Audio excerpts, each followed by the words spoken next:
정인 나오십시오. 예, 조금 전에 제가 청구인한테 전달한 메모는 홍장원에 대한 반대 신문상이 1차 신문과 중복되는 사항이 있어서 이러이러이러한 사항은 제한할 것이다.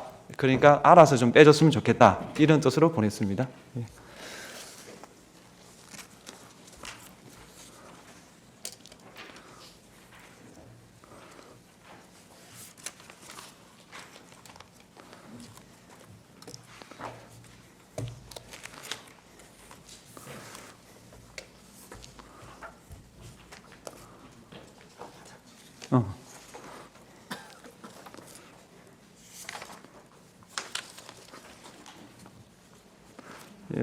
한 번 더 말씀드리면 홍장원 정의는 2차 신문이고 1차 신문을 했기 때문에 1차 신문에서 질문하고 답변 나왔던 것을 또 확인하는 것은 저는 불필요하다고 생각합니다. 네.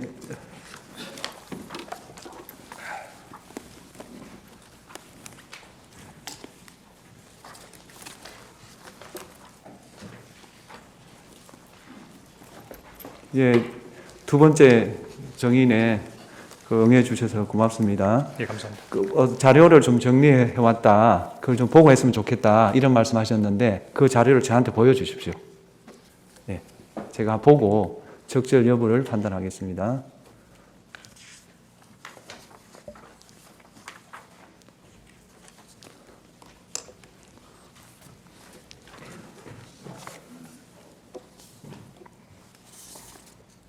예, 보고 하십시오. 뭐 별 문제가 없습니다. 보고 하셔도 되고요. 네. 지난번에 1차 때 정인 선서를 하셨습니다. 네. 그 선서의 효력이 유지가 됩니다.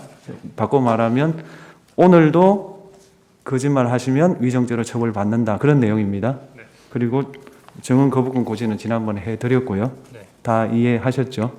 네. 예. 그러면 오늘은 피청구인이 신청한 정인이니까 주시면 하십시오. 네, 윤갑근 변호사입니다. 증인 12월 3일 20시 22분경 대통령과 통화한 사실이 있죠. 네. 증인이 대통령과 직접 통화한 것은 그때가 처음이죠. 예, 그렇습니다. 그때 대통령과 통화하게 된 것은 조태현 국정원장이 미국 출장으로 잘못 알고 전화를 하게 되었던 것이죠. 그때 대통령께서 왜 저에게 통화하셨는지에 대해서는 잘 모르겠습니다. 그때 조태현 원장께 대통령으로부터 전화를 받았습니다. 대통령께서 원장님이 미국 출장을 가셨는지 아셨나 봅니다고 말한 사실이 있죠. 예, 그렇습니다. 그것은 곧 대통령께서 국정원장이 미국에 출장 가는 것으로 알고 증인에게 전화했다는 뜻이 아닙니까? 그 부분까지는 잘 모르겠습니다. 그 당시엔 별다른 지시를 받은 것이 없죠. 20시 20분에는 한두 시간 후에 연락을 하시겠다고 하시면서 전화 대기를 하고 말았습니다. 그 이후 22시 45분경 여인영 방첩사령관에게 전화를 했으나 받지 않았죠. 예, 받지 않았던 것으로 기억합니다. 1분 후 22시 46분경 여인영 사령관으로부터 전화가 와서 통화를 했는데 증인은 느낌이 증인과 통화를 더 이상 하고 싶어 하지 않아서 둘러대는 느낌이어서 더 말은 안 하고 통화를 종료했다고 했는데 맞나요? 예, 그런 것으로 기억됩니다. 그때 전화를 받은 장소가 어디입니까? 제가요. 예, 예, 직무실로 기억합니다. 집무실이요? 네.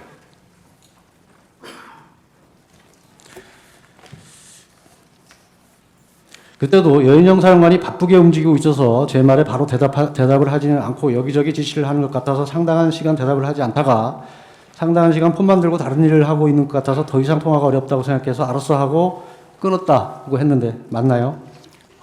그랬던 것 같지는 않습니다. 증인이 검찰 조사에서 그렇게 진술을 했던 것인데 그러면 잘못 얘기한 건가요? 22시 46분에 그렇게 얘기했습니까? 예. 예. 그건 사실인가요? 기억이 안 나나요? 22시 46분에 어떤 내용이었다는 부분은 말씀을 주셨는데 상당 시간 대답을 하지 않아서 상당 기간 폰만 들고 다른 일을 하고 있는 것 같아서 더 이상 통화가 어렵다고 생각해서 알아서라고 끊은 것 그렇게 얘기한 것 같지는 않은데요. 증인이 그렇게 진술한 기억이 없습니까? 예, 그 부분은 그렇게 진술한 것 같지 않습니다.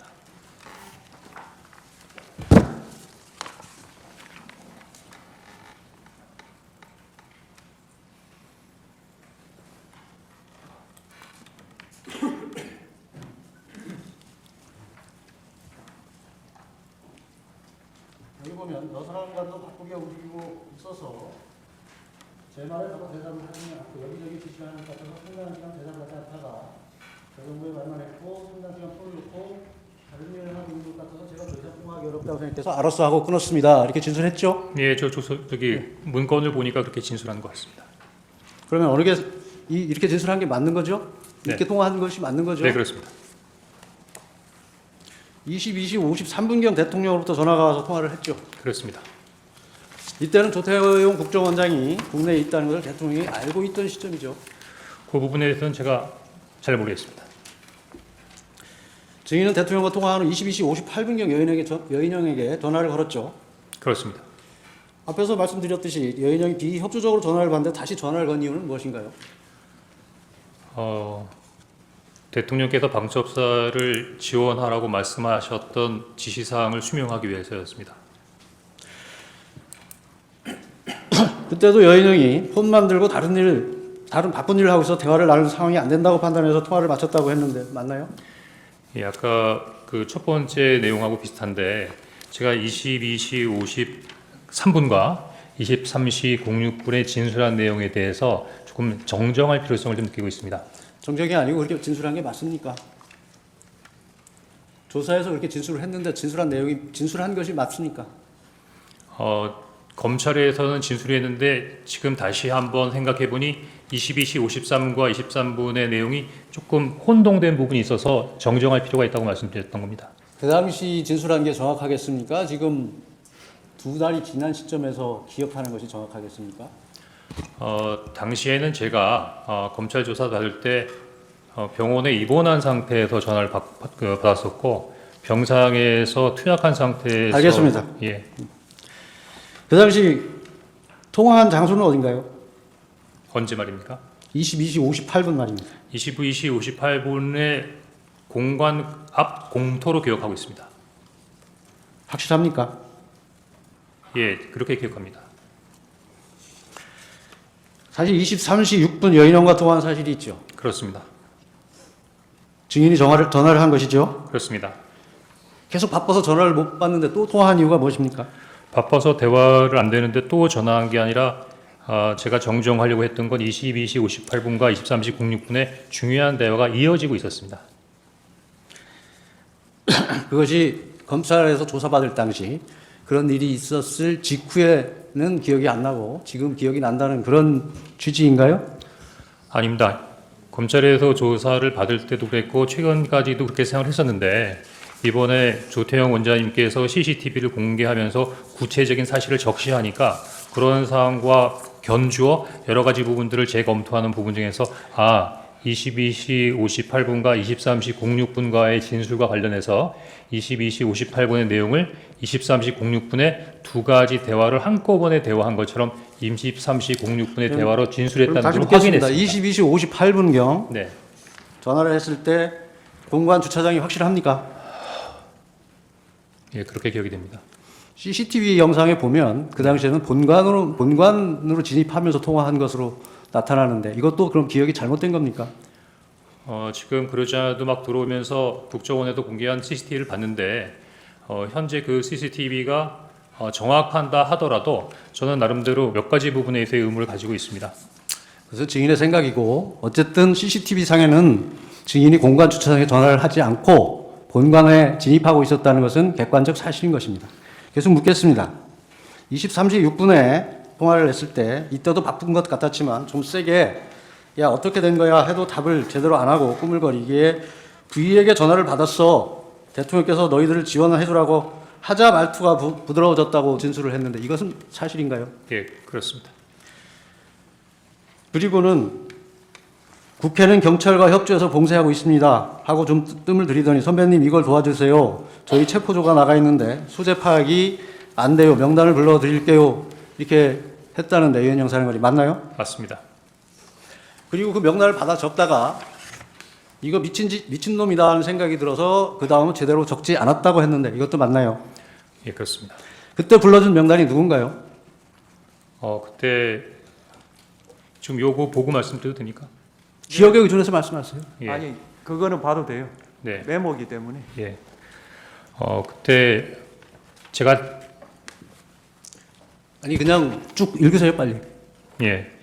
이재명, 우원식, 한동훈, 김민석, 김어준, 조국, 박찬대, 정청래, 김명수, 권순일, 김민웅. 근데 당시에 조혜주라는 이름이 잘 기억이 안 났고요.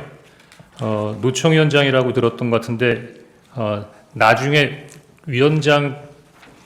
계속 묻겠습니다. 네. 그러면 그 당시에 전부 이름을 불러준 것이죠? 직책을 불러준 것은 아니죠?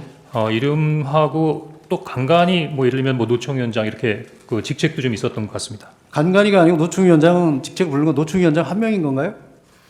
지금 증인께서 제가 그때 이게 한노총인지 민노총인지 잘 기억이 안 났다고 한번 얘기했던 것 같은데. 그러니까 직책은 한노총인지 민노총인지였고 지금 증인이 증언하기를 네. 사람 이름을 또박또박 증언을 하셨지 않습니까? 그게 맞지 않냐는 말이죠. 다시 한번 말씀해 주시겠습니까? 증인이 지금 사람 이름을 얘기했고 네. 직책 얘기는 한노총인지 민노총 위원장만 얘기를 하셨잖아요. 네. 그러니까 다 그때 이름도 얘기했습니다. 이름도 얘기했는데 제가 정확하게 그러니까 직책을 얘기한 건 노총 위원장뿐이라는 말씀이시죠? 아닙니다. 무슨 대법관 이런 얘기도 했습니다. 그 처음에 이재명, 우원식, 한동훈 이렇게 하다가 이름은 그러니까 이유는 잘 모르겠는데 하여튼 본인이 어떤 명단을 읽다가 그렇게 얘기했던 알겠습니다. 것으로 기억합니다. 그리고 여인영 사령관이 계속 1조, 2조 축처 검거 후에 방첩사 구금시설에서 감금 조사를 할 예정입니다. 그리고 지금 제일 급한 게 검거를 위한 위치 추적인데 위치 추적을 부탁드립니다라고 한 것이 맞나요? 그렇게 기억하고 있습니다. 그때 여인영과 통화하면서 메모를 받아 적은 장소가 어딘가요? 제가 검찰 진술을 처음부터 할 때부터 받아 적은 정서를 관저 앞에 있는 공간 공터라고 생각했는데 아까 말씀드린 대로 약간의 기억을 보정해 보니 처음에 여인영 사령관이 저에게 그 체포자 명단을 불러주겠다고 했던 거는 그 공터에 있는 22시 58 상황이었던 것 같고 그 이후에 그 명단을 받아 적은 것은 23시 06분에 사무실이었던 것 같습니다. 12월 3일이면 겨울입니다. 바깥에서 메모를 한다는 것은 극히 이례적이고 추운 상황이었을 수 있습니다. 그것을 장소를 혼동한다는 것은 말이 안 된다고 생각하지 않습니까?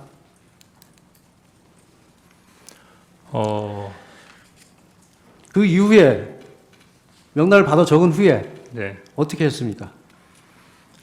명단을 받아 적은 게 23시 06분 이후라고 하면 23시 30분에 아마 정무직 회의가 준비되어 있었기 때문에 아마 그 회의를 가려고 했는데 그 회의에 참석하기 전에 보좌관을 불러서 막 적었던 명단을 다시 옮겨서 정서하라고 했던 것 같습니다.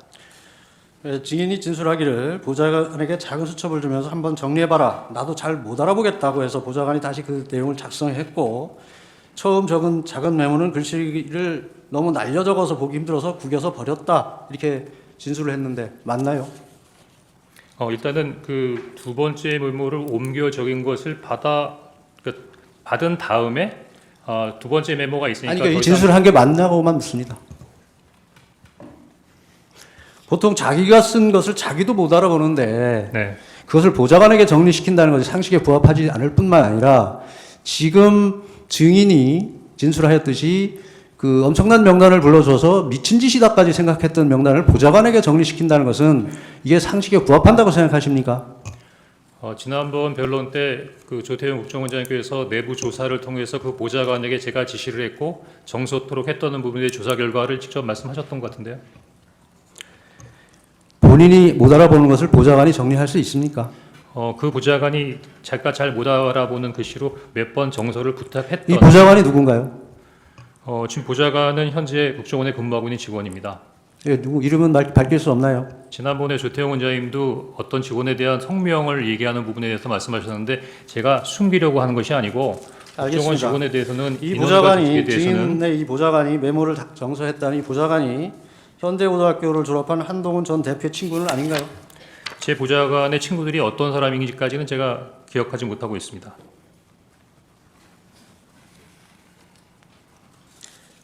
이 메모지 보시죠. 네. 이 메모지 증인이 12월 11일 검찰 조사를 받으면서 제출한 거 맞죠?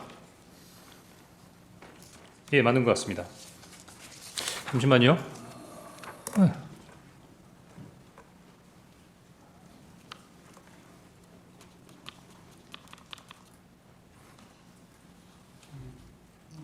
아닌가요?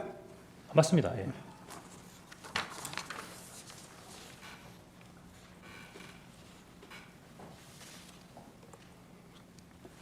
이 메모지가 아까 그 메모지와 동일한 건가요? 예, 메모지는 동일한 겁니다. 이게 그 정서했다는 그 메모지인가요?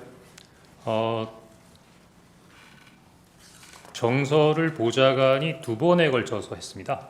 그러니까 한 번, 두 번, 두 번째 정서를 했던 세 번째 메모였던 것 같습니다. 두 번째 정서했던 메모지입니까? 네, 그렇습니다. 세 번째 메모지는 어디가 있습니까? 이게 세 번째 메모지입니다. 그럼 두 번째 메모지는 어디 있습니까? 그러자도 그래서 재판관님께 그걸 말씀을 주셨는데 요 내용을 아까 말씀하신 대로 여기다가 좀 같이 보여놓고 얘기를 해도 됩니까? 네, 해보세요. 예, 계속 묻겠습니다. 예. 이 메모지는 증인이 받아 쓴 것을 보좌관이 정서한 거라고 했죠. 네. 증인은 전에 증언에서 정서로 되어 있는 대상자들의 글자는 보좌관의 글씨고 밑에 막 흘려 써 있는 글씨체가 증인의 글씨체이며 증인이 왼손잡이라서 조금 흘려 쓰는 부분이라 상대방들이 좀 알아보기 어렵다고 했는데 메모에 있는 증인의 글씨는 왼손으로 작성한 게 맞나요? 아닙니다. 그때 그러면 지난번에 증언은 위증한 것이네요. 아니 외증한 것이 아니고 다소 와전됐다고 생각이 되는데 아, 와전이 아니고 제가 그렇게 증언을 했습니다. 왼손으로 아니 저도 썼다고. 지난번에 했던 CCTV를 봤는데 그렇게 왼손으로 썼다 이렇게 얘기하지 않았습니다. 왼손잡이가 써서 글이 흘렀다 했는데 제가 왼손잡이인데 오른손으로 글을 쓰니까 원래 왼손잡이가 오른손으로 글을 쓰니까 글이 악필이다. 그 말씀을 설명드렸던 겁니다. 증인은 검찰 조사에서 아까 명단을 적다가 이거 미친놈이다라고 생각이 들어서 그 다음은 제대로 적지 않았다고 했는데 그러면 메모지에 빠진 사람이 누굽니까? 제가 이 메모지에 대해서 좀 이렇게 아니 빠진 사람이 누구냐고요. 빠진 사람이 받아 적다가 네. 그만뒀다면서요. 미친놈이라고 예. 해서. 그래서 10명을 쓰고 2명을 못 썼었습니다. 그 두 명이 누굽니까? 지금 기억하기로는 양정철과 조혜주입니다.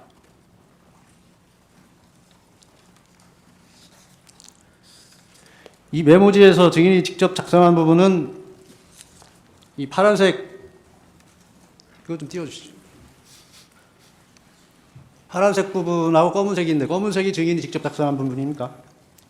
그 보좌관이 파란색으로 적어온 메모지에 제가 그 위에 가피를 한 것입니다. 그러면 보좌관이 정서를 하는데 왼쪽에도 권순일이 있었고 오른쪽에도 권순일이 있습니다. 이게 왜 이렇게 됐죠? 이미 잘 아시겠지만 제가 그 첫 번째 쓴 메모를 정서해서 그러면서 야, 이거 잘 모르는 사람들이 있다라고 했더니 그 두 번째 메모는 이름에다가 인적사항을 부기해서 가지고 아니 왔었습니다. 그런 것이 아니고 그래서 보고 증인이 작성한 메모를 보고 정서를 한다면 네, 왼쪽에도 권순일 이름이 예, 있고 그게 두 번째 메모입니다. 그러면 예, 증인이 권순일 이름을 두 번 적었던 것을 보고 뺏긴 겁니까? 아닙니다. 지난번에 제가 말씀드렸지만 그 아무튼 문서를 보고 정서하는 사람 입장에서는 앞에 것을 그대로 옮겨 적는 것입니다. 옮겨 그렇죠. 적는데 같은 사람의 이름이 두 번 들어간다는 것은 있을 수 없는 일이라는 것을 말씀드리는 거고요. 예, 송구하지만 이 첫 번째 말고 두 번째 종이를 올려주시면 충분히 이해가 됩니다. 그걸 보고 이해하실 수 있도록 설명드리겠습니다. 계속 묻겠습니다. 네, 여기 계속 아까 이름을 불러줬다고 했는데 네, 이 메모지에 보면 이 메모지 띄워주시죠. 이 딴지일보가 있습니다. 그러니까 제가 이 딴지일보라고 지금 들어가는 것이 이름이 아니고 이게 이상하지 않나요? 예, 그러니까 이상하시잖아요. 그러니까 그 제가 설명하는 거를 들으시면 그 궁금증이 해소가 될 수 있다고 말씀 계속 드리고 있는 중입니다. 전 계속 묻겠습니다. 예, 증인이 메모지에 추가로 기재하거나 가필한 게 어느 부분입니까? 검은색은 전부입니까? 지금 까만색으로 되어 있는 글 비슷하게 흘려 쓴 글씨 그게 다 제 거라고 생각하시면 되겠습니다.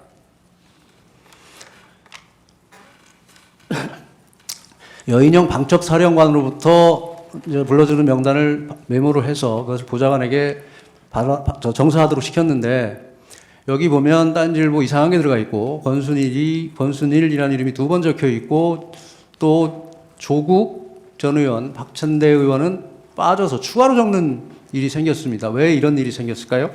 이것이 첫 번째 메모를 바로 옮겨 적은 것이 아니고 제가 말씀드린 대로 자세하게 인적 사항이 부기가 되어 있는 두 번째 메모가 있었다고 말씀을 드렸고요. 요거는 보좌관이 두 번째로 적었던데 기존에 있는 명단을 그대로 보고 적은 게 아니라 한번 적어봐 이름만 해서 두 번째 메모를 보지 않고 자기가 생각나는 대로 일단 적은 내용이고요. 그러면 두 번째 메모, 정서한 두 번째 메모를 주지 않고 네. 그냥 또 기억에 의존해서 적어봐라 이렇게 예. 시켰다는 건가요? 맞습니다. 그 이유가 뭔가요? 제가 당일날은 너무 정무직회의, 산하부소장회의 개별적으로 원장님께 보고드리는 과정, 그런 상황을 모니터하면서 굉장히 바쁜 상황이기 때문에 이 부분을 챙기지 못하다가 아니 메모지가 이미 정서가 됐는데 3차 또 정서를 다시 작성하게 기억에 의존해서 그 작성시킨 이유가 다음 날 뭐죠? 오후 4시 정도에 2월 4일 오후 정도엔 시간이 굉장히 여유 있는 시간이 있었습니다. 그래서 바빠서 확인하지 못했던 이 명단을 가지고 꼼꼼히 챙겨보다가 저 첫 번째 메모 한번 증인 보세요. 예. 두 번째 메모는 첫 번째 메모를 보고 정서를 한 것인데 그 두 번째 메모를 주지 않고 기억에 의존해서 다시 작성한다는 것이 말이 된다고 생각하십니까? 그게 시간이 있어서 했다는 게 그게 지금 이유가 된다고 생각하시나요? 제가 아까 말씀드린 대로 10명의 명단을 받았고 2명은 굉장히 좀 약간 어떤 사람일까라는 부분에 대해 궁금함이 있었고 계속 이게 묻겠습니다. 12명이 아니라 예. 한두 사람 정도가 더 있을 거라고 하는 굉장히 궁금증이 있는 상태에서 저 혼자 어떻게 해결이 안 되는데 그래도 첫 번째 메모를 봤던 저 친구가 좀 뭔가를 기억해. 그 당시에 이미 첫 번째 메모는 폐기한 상태였죠. 그렇죠. 그러니까 전부 예. 저 메모는 예. 보좌관의 기억에 의존해서 작성한 거네요. 아닙니다. 두 번째 메모를 보고 쓴 겁니다. 물론 제가 두 번째 메모에서 두 세 번째 메모를 번째로 준 게 아니고 기억에 의존해서 작성하라고 했다면서요. 그건 세 번째 메모죠. 두 번째 메모했는데 세 번째 메모지입니다. 그래서 제가 그걸 계속 한번 묻겠습니다. 이 메모지에 동그라미 친 부분은 무슨 의미인가요? 제가 아마 민주당 의원님들이 이렇게 있다라는 생각으로 동그라미를 친 것 같은데요. 지금 생각해 보니까 의원들만 동그라미를 친 건가요? 기억이 안 나나요? 아마 그랬던 것 같습니다. 앞에서 이건 미친 짓이다 하고 적다 말았다고 했는데 굳이 이 메모를 다시 정서시킨 이유는 무엇입니까? 당시에 이렇게 그 말씀은 좀 제가 뭐 약간 그런 뉘앙스가 있었다는 말씀을 드렸던 거고 그런 것과는 무관하게 당시에 있었던 그런 부분이니 당시에 이런 일이 있었으니까 최소한 비상계엄 당시에 방첩사가 체포하려고 했던 명단이다. 그 명단 정도의 인원들은 알고 있어야겠다라는 생각으로 그 명단을 기억하기 위한 차원에서 메모를 남긴 겁니다. 그 명단을 굳이 기억할 이유가 있나요? 다른 목적을 가지고 작성됐던 것으로 보이는데 그 목적이 무엇일까요? 그 정보기관에서는 여러 가지 부분들을 많이 알려고 하는데 그 알려고 하는 부분들이 다 나름대로의 다른 의미가 있어서 그렇습니까? 더구나 계속 묻겠습니다. 네. 이 증인이 며칠 전 어느 방송에 출연해서 명단이 크로스 체크됐다는 표현을 썼습니다. 그런데 이 메모지의 명단과 여인영 전 사령관이 불러줬다는 명단이 일치하지 않습니다. 그 이유는 무엇이죠? 여인영 사령관의 명단이 따로 있습니까? 저는 그냥 여인영 사령관이 당시에 불러줬던 부분들을 메모했다가 그 메모한 명단만을 가지고 있는 거지. 증인은 그 언론과 인터뷰에서 크로스 체크돼서 마치 일치한다는 뉘앙스로 얘기를 했습니다. 근데 지금 비교해보면 두 명단 일치하지 않는다는 얘기를 하고 있습니다. 예, 그러지 그 이유가 무엇이냐고 묻습니다. 처음에는 그러니까 증인이 그 명단을 여인영 사령관이 얘기하는 명단을 본 적은 없는 것이죠. 불러주는 거를 듣고 받아 적기만 한 그러니까요. 것뿐입니다. 증인 명단만 아는 것이지 예. 여인영 사령관의 명단은 모른다는 거죠. 모르죠. 그럼에도 불구하고 언론에서는 마치 확인한 것처럼 얘기한 것을 그거는 지적하는 아마 것입니다. 12월 3일이나 계속 4일의 증인 얘기가 계속 아니고 묻겠습니다. 그 이후에 여러 가지 언론의 방첩사나 조지경찰청장의 명단이 나오니까 그런 것들을 한번 크로스 체크해봤다는 것으로. 크로스 체크 해봤습니까? 일치하던가요? 다 완벽하게 일치하지는 않는데 유사하다고는 생각했습니다.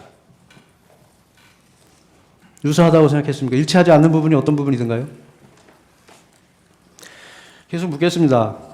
그 증인은 검찰의 조사를 받으면서 메모지의 원본을 제출할 수 없다고 하면서 사진 촬영해서 제출했는데 왜 메모지를 제출하지 않고 사진 촬영해서 제출했습니까? 그거는 제가 좀 이해하기 어려운데요. 제가 왜 뭐 제출하지 않았겠다고 했겠습니까? 보니까 제가 경찰, 검찰 공수처 조사를 받았는데 대부분 다 특히 경찰도 디지털로 해서 증인 퀄리티가 지금 좀 수사기관에서 네. 수사기관에서 이 메모지를 확보한 경위를 보면 네. 증인에게 제출할 수 있냐고 물었더니 제출할 수 없다고 해서 사진 촬영하여 기록에 첨부한다고 되어 있습니다. 그래서 묻습니다. 왜 제출하지 않았습니까? 뭐 12월 12일 날 검찰하고 공주처에서 받을 때 굳이 뭐 안 된다고 얘기했던 기억은 잘 안 나는데. 그런가요? 네. 꼭 예, 보여드려야 되나요? 보여주십시오. 예. 분명히 수사기관에서 제출할 수 없다고 해서 사진 촬영해서 첨부했습니다. 원본은 지금도 가지고 있나요? 예, 원본은 가지고 있습니다.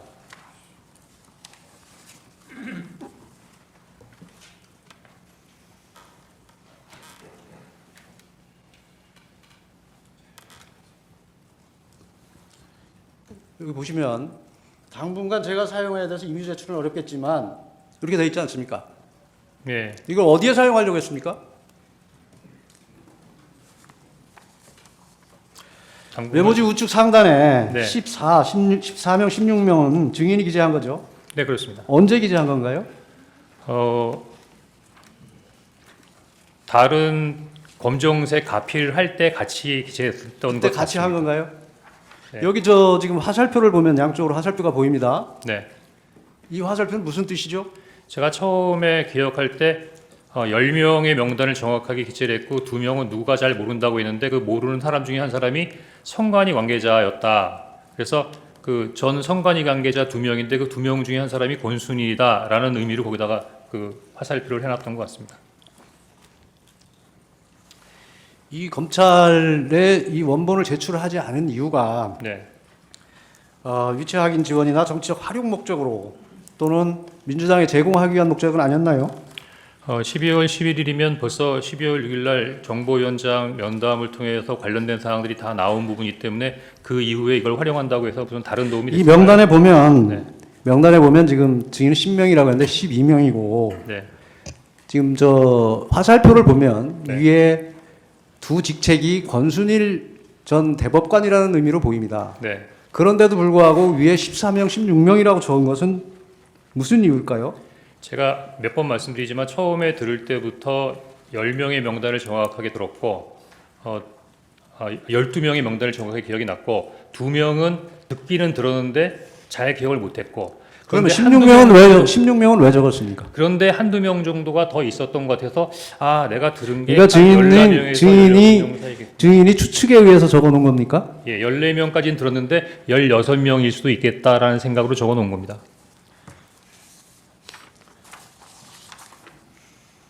아까 검찰에 제출한 거 보면 16명을 지웠습니다. 그렇습니다. 왜 지웠나요? 12월 11일 검찰 조사를 받으면서 검사에게 관련 메모에 대해서 설명을 했습니다. 설명을 요구했습니다. 그래서 그러면 쭉 지운 것이 검찰에서 조사 받으면서 지운 건가요? 그렇습니다. 그때 검사가 14명입니까? 16명입니까? 그래서 제가 16명, 14명입니까? 증인은 이 메모지를 민주당 박선원 의원에게 제공한 사실이 있나요? 예, 제공한 사실이 있습니다.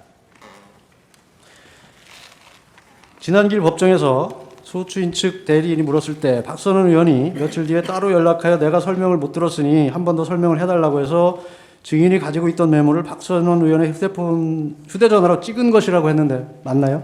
제가 12월 9일부터 한 일주일 이상 병원에 입원해 있는 상황이 있기 때문에 뭐 누구를 만날 수 있는 상황이 아니었고요. 그러면 박선원 의원이 증인이 이번에 있는 병원에 와서 자신의 박선원 의원 핸드폰으로 찍어간 거 맞나요? 아닙니다. 통화를 한 적이 없고 아마 저한테 카톡을 했던 것 같습니다. 그럼 이 사진은 언제 전달했습니까? 제가 기억하기로는 검찰 조사를 받기 직전이었던 것 같습니다. 그러면 어떤 방법으로 카톡으로 보냈습니다. 카톡으로 예. 보낸 것입니까? 전송해줬단 말인가요? 그렇습니다. 예. 이 메모지를 보면 이 어디 바닥에 놓고 찍은 것 같습니다. 네. 이 매트리스 같은데 이 사진 찍은 장소가 어딘가요? 저희 집입니다. 집에서 찍으신 건가요? 네. 저희 집에 강아지가 있는데요. 그 강아지가 미끄러지지 말라고 요 밑에 고무 같은 패딩을 바닥에 깔아놨기 때문에 아마 그것으로 보입니다. 무늬로 봐서.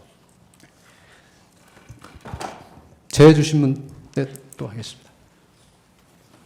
네. 반대 신문하시죠.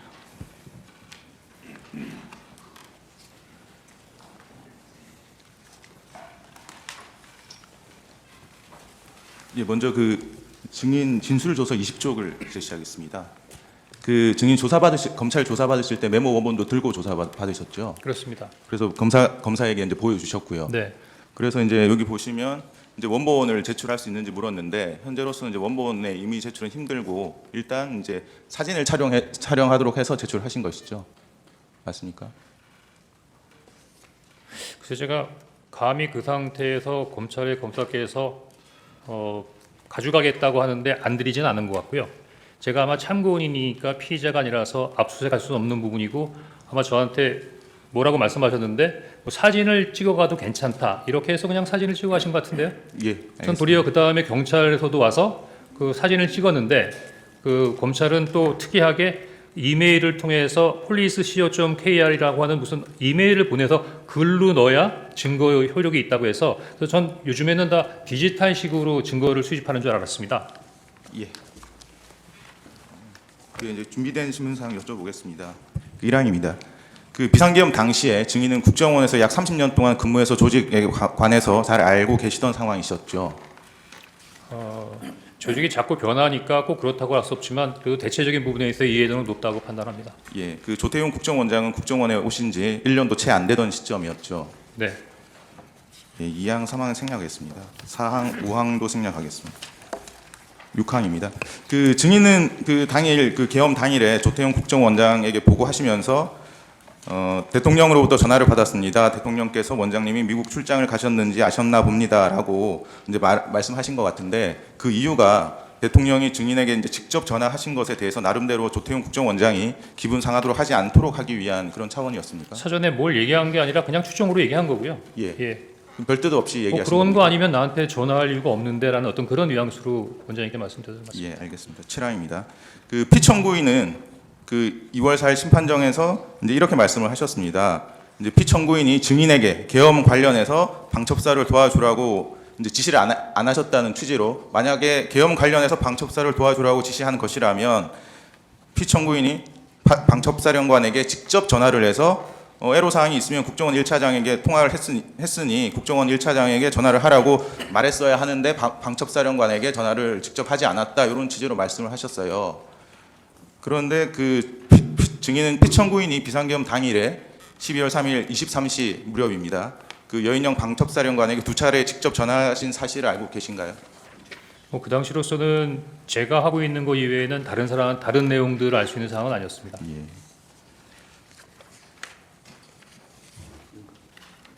예, 제시는 생략하겠습니다. 그 여인영 사령관은 검찰 조사에서 이제 피청구인이 계엄 선포 이후 2번 정도 여인영에게 전화를 했고 오후 11시 조금 넘어서인 것 같다 이렇게 진술을 했습니다. 증인이 여인영 사령관과 통화할 당시에 여인영 사령관이 피청구인과 통화한 사실을 증인에게 얘기하지는 않았습니까? 다시 한번 얘기해 주시겠습니까? 그 이제 증인이 여인영 사령관하고 통화를 하셨는데 그때 여인영 사령관이 피청구인과 직접 통화를 했다 이런 얘기는 하지 않던가요? 그런 얘기는 없었습니다. 예. 나항입니다.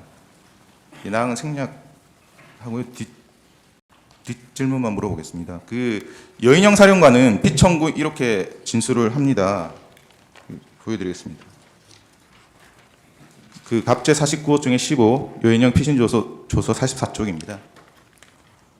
여기 보시면 여인영 사령관은 피청구인과 2번째 전화를 한 내용에 관해서 출동 준비 중이다 이런 얘기를 들었던 것 같습니다. 이렇게 진술을 했습니다. 여기서 출동의 의미는 여인영이 증인에게 말한 체포조 출동을 말하는 것으로 보이는데 어떻습니까? 기관이 다르기 때문에 그 기관에 있어서의 언어를 제가 해석하는 것은 적절치 않은 것 같습니다. 그 8항입니다. 증인은 2024년 12월 6일 오전 10시경 이제 간부들과 이임식을 하셨죠. 네. 그래서 그 모인 간부 30여 명에게 이제 계엄 당일 대통령으로부터 전화받은 사실 그리고 통화 내용 방첩사로부터 체포 명단을 받은 사실 등을 알려주면서 국정원을 잘 지켜달라는 취지로 말씀을 하셨죠. 그 이임식 간담회에서요. 예. 예, 이임식 간담회에서 그런 내용을 공식으로 한 건 사실입니다. 예. 국정원을 잘 지켜달라는 의미는 앞으로도 국정원이 이번 비상계엄과 같은 불법적인 일에 가담하지 말라는 당부의 말로 보면 됩니까? 뭐 함축적인 의미를 담고 있었습니다. 예. 예, 9항, 10항, 11항 생략하겠습니다. 12항입니다.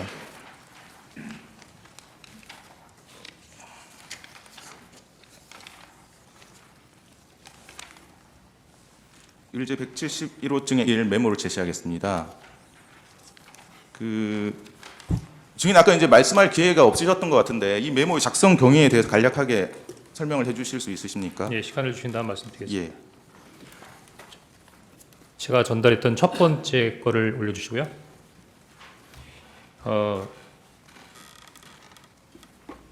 문서나 메모라고 하는 거는 중요도와 필요에 의해서 만드는 부분인데 저는 사실 지금처럼 이 메모가 중요한 부분에 있어 가치를 갖는 증거가 될 수라고는 당시로서는 전혀 생각을 못했습니다.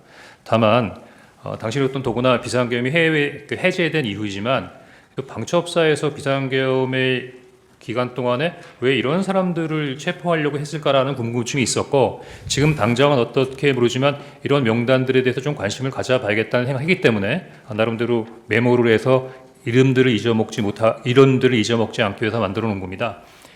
조금 이해를 돕기 위해서 이제 12월 3일 날 이런 메모에다가 제가 관련된 전화를 통해서 받아 적은 명단을 적었습니다. 여기 아마 처음에는 한 10명 정도였던 것 같고 그다음에 제가 기억을 해서 12명 정도를 추가했던 것 같습니다. 그리고 2명 정도는 잘 기억이 안 났고 나중에 한두 명 정도가 더 있지 않나 해서 시간이 지나면서 자꾸 이렇게 좀 기억이 왔다 갔다 하더라고요. 그래서 일단 그 부분은 제가 메모를 적자마자 11시 30분에 그 정무직 회의를 가니까 그 전에 보좌관에게 한번 정서를 해보라.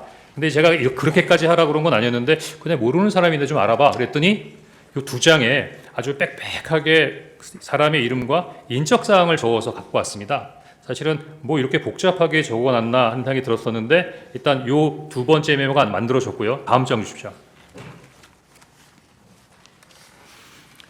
아까 말씀드린 12월 4일 날 오후 4시에 지금 기억이 나는 게 야, 너 머리 똑똑한데 한번 적어봐. 뭐 이렇게 얘기를 했던 것 같은데 한번 복기를 시켜봤습니다. 지금 생각해보면은 우리 변호인께서 왜 그런 일을 했냐라고 하시는 부분도 이해가 되는데 보좌관하고는 어떤 뭐 이런 부분에 있어서 몇 번에 있어 일이 있었기 때문에 과히 새로운 일은 아니었고요. 그래서 저 하얀 거는 오른쪽에 있는 거를 좀 약간 지운 건데 이 파란색으로 돼 있는 것만을 그 당시 보좌관이 적어온 겁니다. 그래서 12월 4일 날 4시에 이거를 작성해서 저한테 준 다음에 제가 이걸 보고 두 번째 메모 저거 빽빽하게 있는 걸 갖고 있느니 이게 시원시원하게 잘 써져 있네 라는 생각이 들어서 굳이 빽빽하게 적혀 있는 두 장의 메모는 더 이상 가지고 있을 이유가 없다고 생각해서 두 번째 메모도 이제 폐기하게 되고요. 그 세 번째 메모를 보고 야, 그 권순위는 2번 썼네. 아니 조국이 빠졌다. 딴지일보 김호준. 근데 이제 이 친구가 이제 딴지일보나 이렇게 직책을 쓰게 된 것은 자기가 이제 복귀를 하다 보니까 김호준이라는 이름은 기억이 안 나는데 딴지일보가 생각이 나서 그렇게 썼다는 겁니다. 그래서 사실 좀 굉장히 불확실하게 써져 있는 파란색 글자인데 제가 거기다 나름대로 이렇게 정리를 한 겁니다. 그리고 별표 2개에 쓴 내용은 처음부터 정서하거나 받아 적지 않고 그냥 들어서 기억하고 있던 내용을 요 메모를 이제 그냥 갖고 있어야겠다는 생각 갖고 있다가 그냥 거기다가 쓴 거고요. 그 다음에 여기다 그 오른쪽 끝에 있는 메모는 제가 12월 11일 날 검찰에서 조사를 받으면서 검사가 요 관련된 사항에 대해서 한번 설명해 봐라 라고 했을 때 16명 아니고요. 지금 여기 뭐 14명이라고 그랬는데 12명밖에 없지 않느냐 그렇게 얘기하길래 제가 처음에는 기억이 안 났지만 물리면 그 선관위 관계자, 선관위 명단 이렇게 쭉 하다 보니까 그때 쭉 생각이 나서 조혜주하고 양정청이라는 명을 2개를 추가했고 요 밑에 생각 안 나던 이름 2개를 제가 썼던 건데 그때는 특별한 의미 없이 했던 행위들이 이렇게까지 설명드려야 되는 상황이 됐던 것 같습니다. 이상입니다. 예. 그 12월 4일 그 이제 가필하신 부분 이제 파란색 부분은 보좌관의 글씨고요. 네. 그 아래쪽에 이제 축차 검거, 뭐 위치 추적, 감금 조사 이런 부분은 증인이 12월 4일 날 오후에 보좌관이 그 기억나는 대로 쓰신 이후에 12월 4일에 그렇습니다. 가필하신 건가요? 예. 그 증인은 이 심판정에서뿐만 아니라 여러 수사기관에서 이 메모가 보좌관에게 명단을 다시 쓰게 해서 작성한 것이라고 일관되게 진술을 하셨죠. 그렇습니다. 예. 그 갑제 49호 중에 15 여인형 피신조서 15, 16, 18쪽을 제시하겠습니다. 그 여인형 사령관은 검찰 조사에서 체포자 명단이 언론에 보도된 14명이 맞을 것 같다라고 진술을 하셨고요. 그 다음에 증인이 뭐 도와줄 것 없냐고 해서 체포자 명단을 불러주고 위치 확인을 도와달라고 했다라고 진술을 하셨습니다.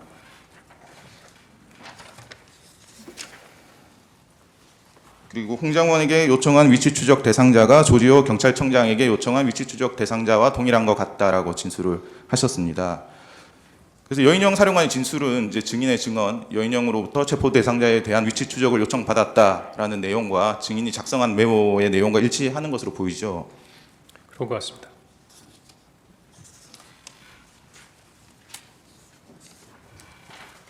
그리고 갑제 49호 중에 20, 여인영 사령관 피신 조서 8쪽 12쪽을 제시하겠습니다.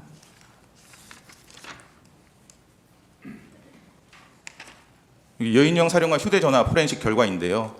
2024년 10월 27일 이런 메모가 있습니다. 포고령 위반, 최우선 검거 및 압수수색, 휴대폰 사무실 자택 주소 확인, 행정망, 경찰망, 건강보험 등이라는 메모가 발견됐고요.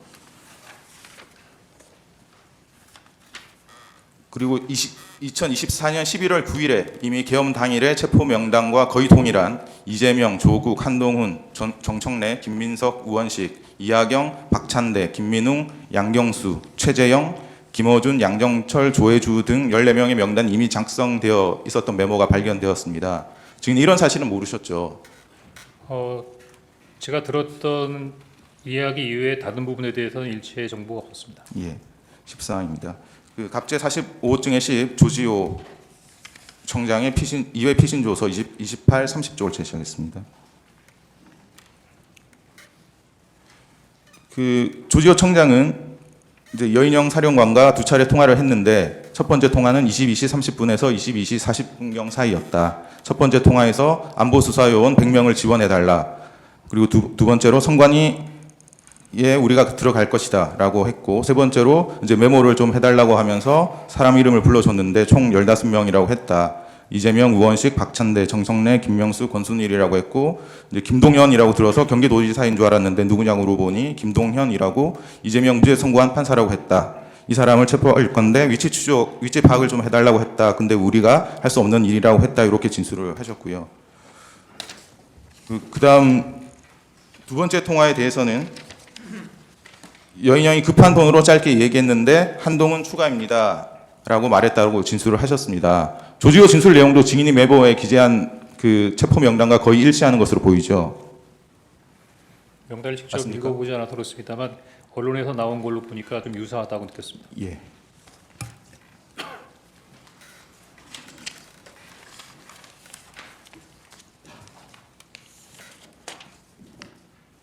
다시 171호증의 1 메모를 제시하겠습니다. 여기 이제 증인 보시면 14명, 16명이라고 기재되어 있는데 이 부분은 체포 대상자 인원수를 기재한 것인가요? 그렇습니다. 인원수를 이렇게 그러니까 체포 대상자라고 불러줬던 명단의 인원수를 예. 14명에서 16명 정도가 되겠다라고 기억해서 적어놓은 것입니다. 예. 그 16명 밑에는 밑줄이 있는데 이건 어떤 취지로 그으신 건가요? 16명까지일까? 예. 이제 기재한 인원은 12명으로 보이는데 나머지 2명 혹은 4명은 기억이 나지 않아서 이제 못 적으셨다는 것이죠. 제가 그 12월 6일 날 이 얘기할 때부터 2명이 기억이 안 나더라고요. 예. 근데 한 사람은 성관이 관계자라고 했고 한 사람은 아마 양 뭐라고 들었던 것까지는 기억이 난것 같은데 누굴까 한동안 기억을 못했던 것 같습니다. 15항입니다. 갑제 49호 중에 15 여인영 피신조서 15쪽 16쪽을 제시하겠습니다.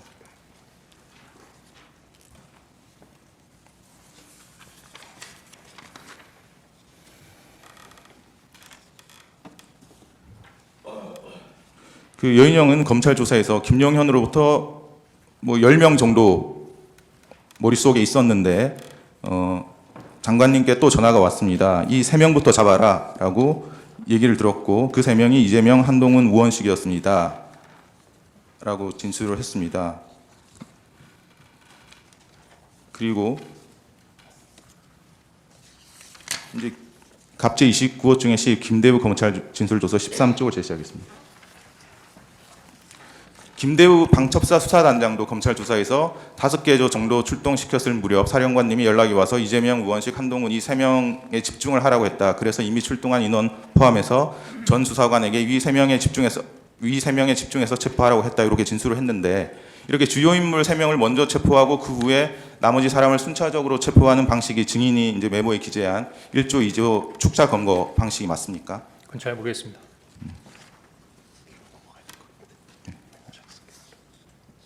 이제 16항 생략하겠습니다. 18항도 생략하고요. 메모 작성 경위에 관해서 여쭤보겠습니다.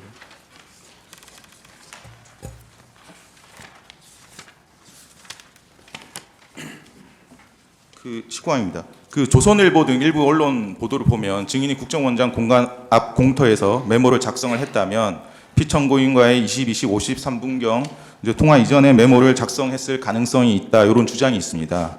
그 증인이 피청구인과 22시 53분경 통화 직전인 22시 46분경 여인형과의 통화를 한 것이 유일한데 이때 여인형으로부터 체포 명단을 들었습니까? 아닙니다. 가항은 답이나 생략하고요.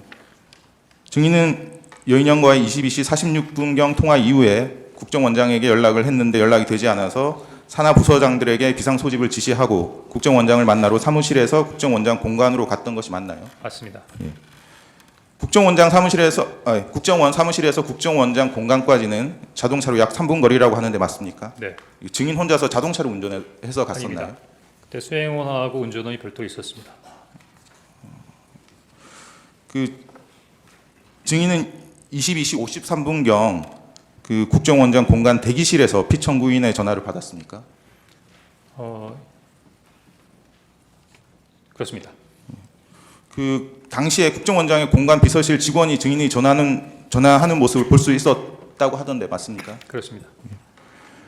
그 증인은 그러면 53분경에 전화를 했으니까 54분경 또는 55분경에 피청구인과의 통화를 마치고 공간 밖으로 나왔죠. 네. 이제 증인이 이제 지난 증인 신문 때는 22시 58분경과 23시 06분경 여인형과 두 차례 통화를 했는데 이제 두 통화의 시간 차이가 8분밖에 되지 않고 그래서 통화 장소와 통화 내용을 정확하게 구별하지 않고 이제 축약해서 통화 내용을 섞어서 진술한 것으로 보이는데 맞습니까? 예, 방금 설명드린 대로 그렇게 진술을 했습니다. 네. 그러면 증인이 기억하는 22시 58분경과 23시 06분경의 통화 내용을 구별하면 어떻게 다릅니까? 마침 조서를 보니까 여인영 사령관도 제가 일반 폰으로 전화했고 보안 폰으로 바꾸자 그랬었는데 처음에 전화해서 국회 봉사 얘기가 있었고 위치 추적하자는 얘기가 있었고 체포자 명단을 불러주겠다고까지 했습니다. 근데 체포 명단을 그때 받아 적으려고 준비를 다 하고 있는데 가만히 생각해 보니까 일반 폰으로 통화하고 있는 거예요. 그래서 이거 약간 좀 예민한 것 같으니까 보안 폰으로 바꾸자라고 했죠. 근데 보안 폰으로 바꾸고 보니까 제 보안 폰에는 차관급 이상의 국가안보 주요 간부들만 들어가 있었기 때문에 방첩사령관이 포함이 되어 있지 않았습니다. 그래서 그래도 방첩사령관한테 보안폰으로 연결하려다 보니 그건 개인이 입력할 수 있는 게 아니라 뭐 통신실이나 특별한 그 담당하는 부서에서 입력을 시켜야 되는 부분이라 보안폰으로 전화할 수가 없었습니다. 그래서 결국은 보안폰 통화를 시도하다가 보안폰 연결이 불가해서 최종적으로 다시 아까 전화했던 일반 전화로 다시 전화한 것이고요. 그래서 보안폰이 연결이 안 된다. 그래서 사람을 보내라 이렇게 된 거고 지금 바빠서 사람을 보낼 수 없다고 해서 그냥 불러주는 명단을 그때부터 받아줬게 된 거였습니다. 그러니까 22시 58분경에는 이제 네. 보안폰으로 연결까지 하려다가 안 돼서 안 됐고. 이제 사무실로 이제 복귀를 하셨고 그렇습니다. 사무실로 복귀하신 이후에 예. 23시 06분경 이제 통화를 다시 여인영 사령관과 해서 체포 명단을 들으셨다는 말씀이시죠? 예, 그렇게 기억됩니다. 예. 23항입니다. 좀 바꿔서 물어보겠습니다. 그 언론 보도 등에 따르면 증인이 이제 CCTV에 22시 58분경에 이제 본청으로 들어가는 모습이 찍혔다 이런 보도가 있는데 그 증인이 기억하는 22시 58분경의 장소는 국정원장 공간 공터라는 말씀이시죠? 그렇습니다. 그 보통 CCTV에 표시되는 시각은 보통 실제 시각과 맞지 않고 적게는 수십 초에서 많게는 수십 분까지 오차가 있을 수 있어서 반드시 시간 보정을 해야 되는데 증인이 이런 사실을 알고 있습니까? 네, 알고 있습니다. 그 증인이 모습이 찍혔다는 CCTV 촬영 시각이 실제 시각과 오차가 정확하게 얼마나 보정되었는지 전혀 이제 확인되지 않는 것으로 보이는데 그럼 뭐 보정이 됐다 이런 얘기 못 들어보셨죠? 그런 얘기는 못 들어봤습니다. 예. 그리고 국정원은 CCTV 일부 정보만 선별적으로 공개하고 있고 증인이 CCTV상 언제 어디서 통화하는 모습이 찍혔는지에 대해서 전혀 밝히지 않고 있죠. 네.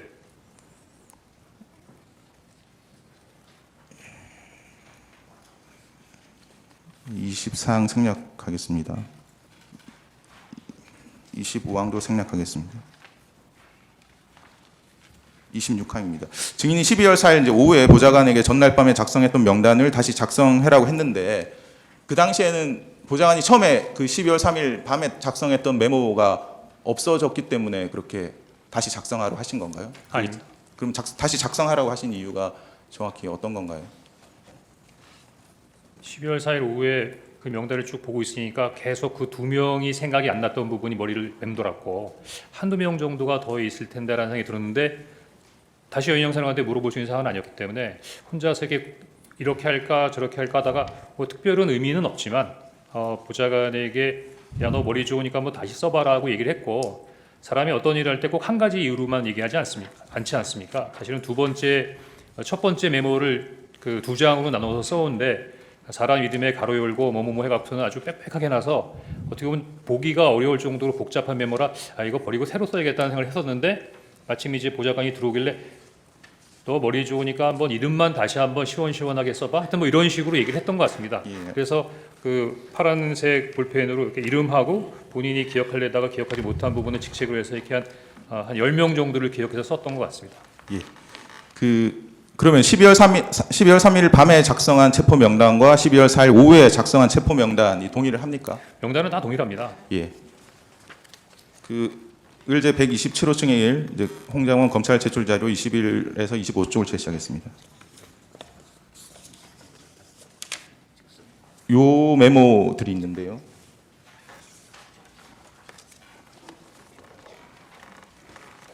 이제 요 메모들도 증인이 검찰에 제출하신 메모들이죠. 맞습니까? 제가 예. 12월 9일 날 병원에 입원할 때 굉장히 생각보다 위중한 상황이었기 때문에 지금 이거 보여주시는데 이거 소리가 잘 기억이 안 나는데요. 이거를 제가 검찰에 제출했습니까? 예, 검찰에서는 증인이 제출한 자료라고 하고 있는데 예. 이제 당시에 그 상황이 끝나고 난 다음에 그 상황을 좀 정리하기 위해서 메모를 해놨던 것 같긴 합니다. 예. 이거 기억났습니다. 그건 검찰에 제출했다고 그러시니까 제가 잘 기억이 안 나는데 요 메모는 아마 제가 정보위원회 가기 전에 가서 이제 그 정보위원장 면담을 할 거니까 그 하기 전에 뭐 간단하게 제가 그때 있었던 일들을 그 정리해놨던 그 메모인 것 같습니다. 예, 알겠습니다. 네. 33항까지 생략하고요. 34항입니다. 그 증인은 계엄 선포 이전에 신성범 정보위원장과 여러 차례 통화를 한 내역이 있는데 어떤 대화를 나누셨습니까? 신성범 정보위원장하고 양당 간사하고는 자주 통화를 했습니다. 뭐 예를 들면 그 신문에 어떤 내용이 나면 또는 뭐 해외 관련된 사항이 나면 뭐 그 부분에 대해서 묻기도 했고요. 그리고 꼭 업무적인 부분이 아니라 개인적으로도 종종 시간이 지나니까 좀 친하게 통화할 수 있는 사이였기 때문에 종종 통화를 했던 것 같습니다. 예. 그 36항입니다. 자꾸 이제 피청구인 측에서는 박선원 의원과 이제 증인이 연락한 것에 대해서 문제를 삼고 있는데 그 계엄 당일 12월 4일 자정 무렵에 박선원 의원으로부터 카카오톡으로 이게 무슨 일입니까라는 메시지를 받고 한 2시간 지나서 저도 TV만 보고 있습니다라고 답장을 이제 보내셨고 박선원 의원이 그러셔야 합니다라고 보내신 적은 있으시죠? 예, 있습니다. 그게 답니다. 그 대화 말고 다른 대화가 있었습니까? 다른 대화는 없었죠. 언제 말입니까? 그 계엄 당일. 개명 당일은 전화 통화한 적 없을 겁니다. 예. 예. 37항입니다.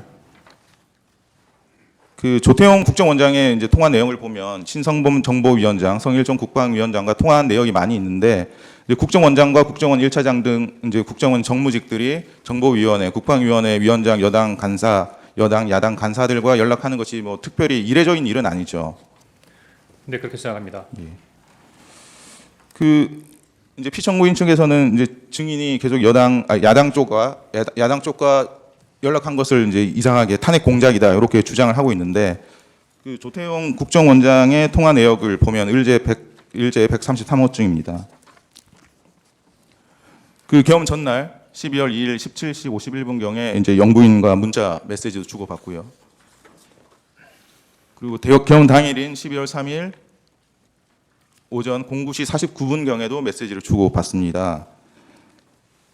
그 이례적인 것으로 치자면 국정원장이 영부인과 업무적이든 사적이든 연락을 주고받는 것이 훨씬 더 이례적인 일 아닙니까? 제가 평가할 사항은 아닌 것 같습니다. 또 피청구인 측에서는 이제 증인이 인사청탁을 했다 이렇게 주장하고 있는 사실 알고 계시죠? 사실무근입니다. 그 증인 김상민 국정원장 법률특보 아시나요? 예, 본 적 있습니다. 그 김상민 법률특보의 임명 경위에 대해서 알고 계십니까? 법조계 인물이기 때문에 오셨다? 뭐 이렇게 정도만 알고 있습니다. 그 증인이 해임 통보를 받으신 게 12월 5일 한 4시경입니까? 네. 그 조태용 국정원장 통화 내역 보면 김상민 법률특보와 12월 5일 이렇게 15시 41분, 16시 48분, 17시 34분, 17시 49분 이렇게 4차례 이제 통화를 주고받은 내역이 있습니다. 마침 이때가 이제 증인의 경질 통보를 받은 그 시점인 것 같은데요. 혹시 증인은 국정원장으로부터 법률특보와 상의를 해서 증인의 해임을 결정했다 이런 얘기 들으신 적 없으신가요? 그건 아니고 아마 당시에 저만 경질된 게 아니라 기조실장도 같이 교체한다는 얘기가 있어서 그 기조실장의 후임으로 김상민 특보가 온다는 얘기가 있었습니다. 이 39항은 지난번 증인신문에 했었는데 질문을 안 한 내용이어서 좀 여쭤보겠습니다. 그 증인 국정원이 이제 수사권 없어졌지만 북한에 관한 정보, 방첩에 관한 정보, 간첩이나 국가 안보 침해에 관한 정보를 수집하고 배포하는 국정원의 역할은 변경되지 않았죠. 네. 그리고 그 국정원은 국정원법에 따라서 국가안보와 국익에 반한 활동을 하는 내국인을 발견하고 추적하는 체계와 시스템도 갖춰놓고 있죠. 내국인이라고 하셨습니까? 예, 국가안보와 국익에 반하는 활동을 하는 내국인을 발견하고 추적하는 체계와 시스템을 갖춰놓고 있지 않나요? 예, 반국가적인 부분이라면은 안보수사국에서 그런 부분들에 대한 추적 활동을 할 것으로 생각됩니다. 그리고 국정원은 이제 수사권 없어졌지만 이제 현장 조사, 문서 열람, 시료 채취, 자료 제출 요구, 진술 요청 등을 할 수 있는 조사권이 2024년 1월 1일부터 새로 신설돼서 시행되고 있는데 그 사실 알고 계시죠? 예, 조사권은 있다고 알고 있습니다. 네. 예, 추가 신문하십시오.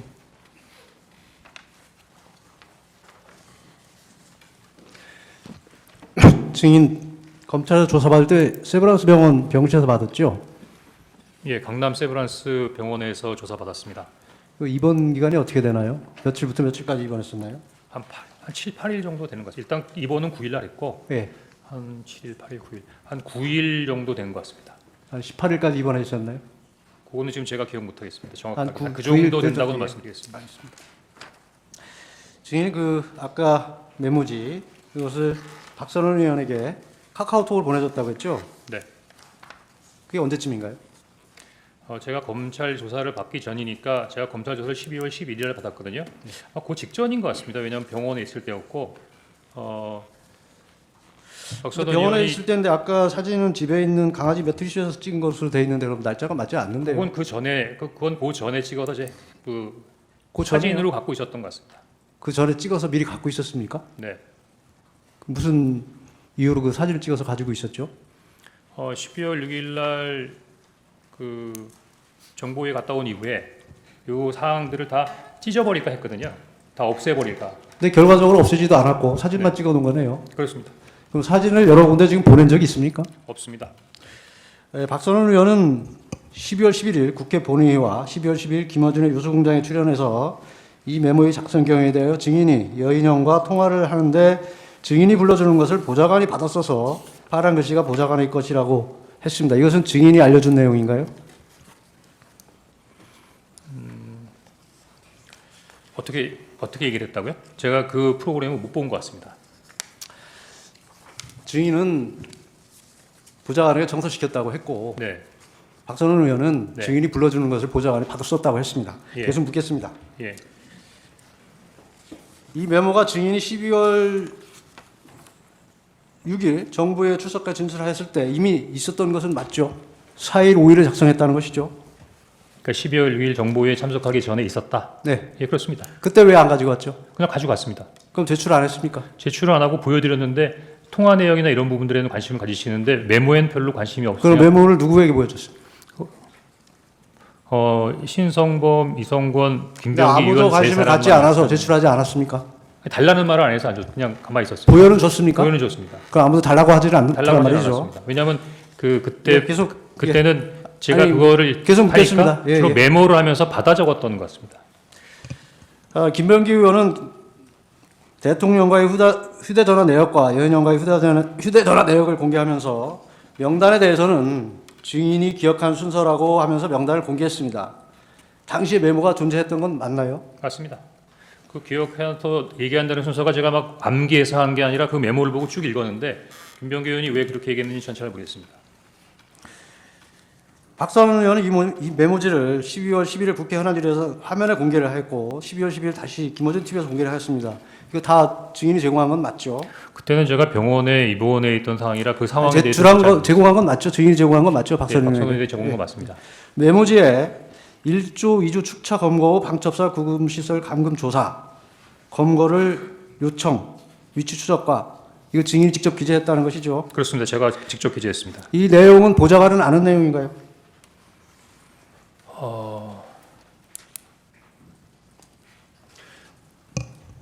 처음 보좌관이- 메모지에 없었고 나중에 가필한 것이기 때문에 보좌관은 모르나요? 아니 혹시 보좌관이 왔다 갔다 하면서 사실 보좌관이 다른 사람처럼 생각하는데 차장실 정도가 되면 이 정도보다도 훨씬 자, 이제 보세요. 일이 많이 있습니다. 예.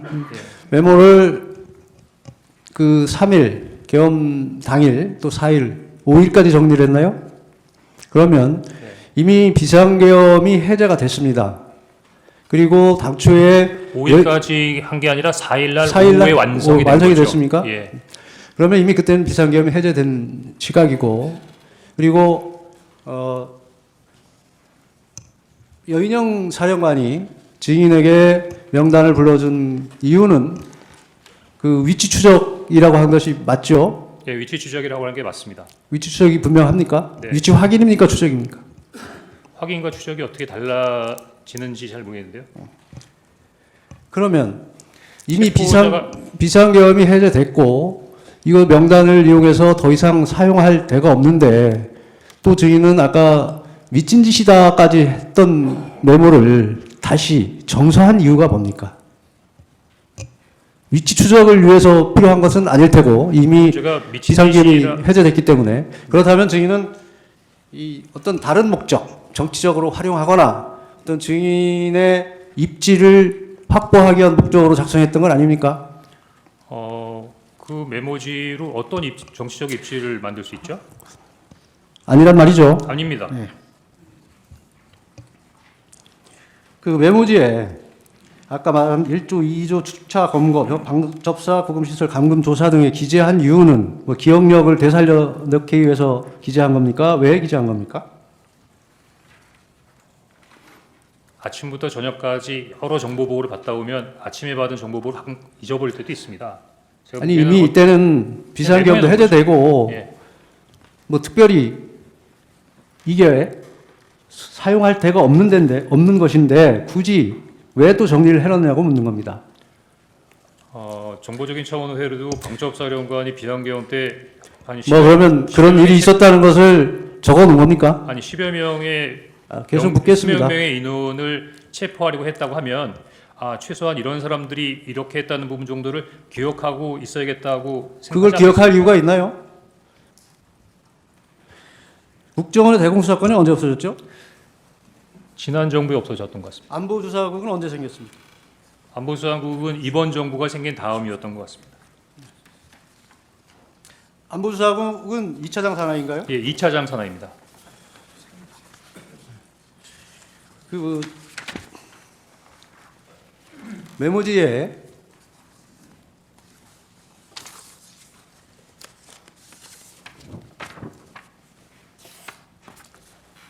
(1차) (2차) 축차 검거 또 검거 요청 뭐 이런 얘기들이 나옵니다. 근데 여인영 사령관은 증인과 통화했을 때는 체포조가 아직 나가 있을 때도 아니라고 하고 있습니다. 그런데 증인은 아까 증언에서도 체포조가 나가 있습니다라고 여인영 사령관이 얘기를 했다고 합니다. 그건 맞지 않는데 상식적으로 어떤가요?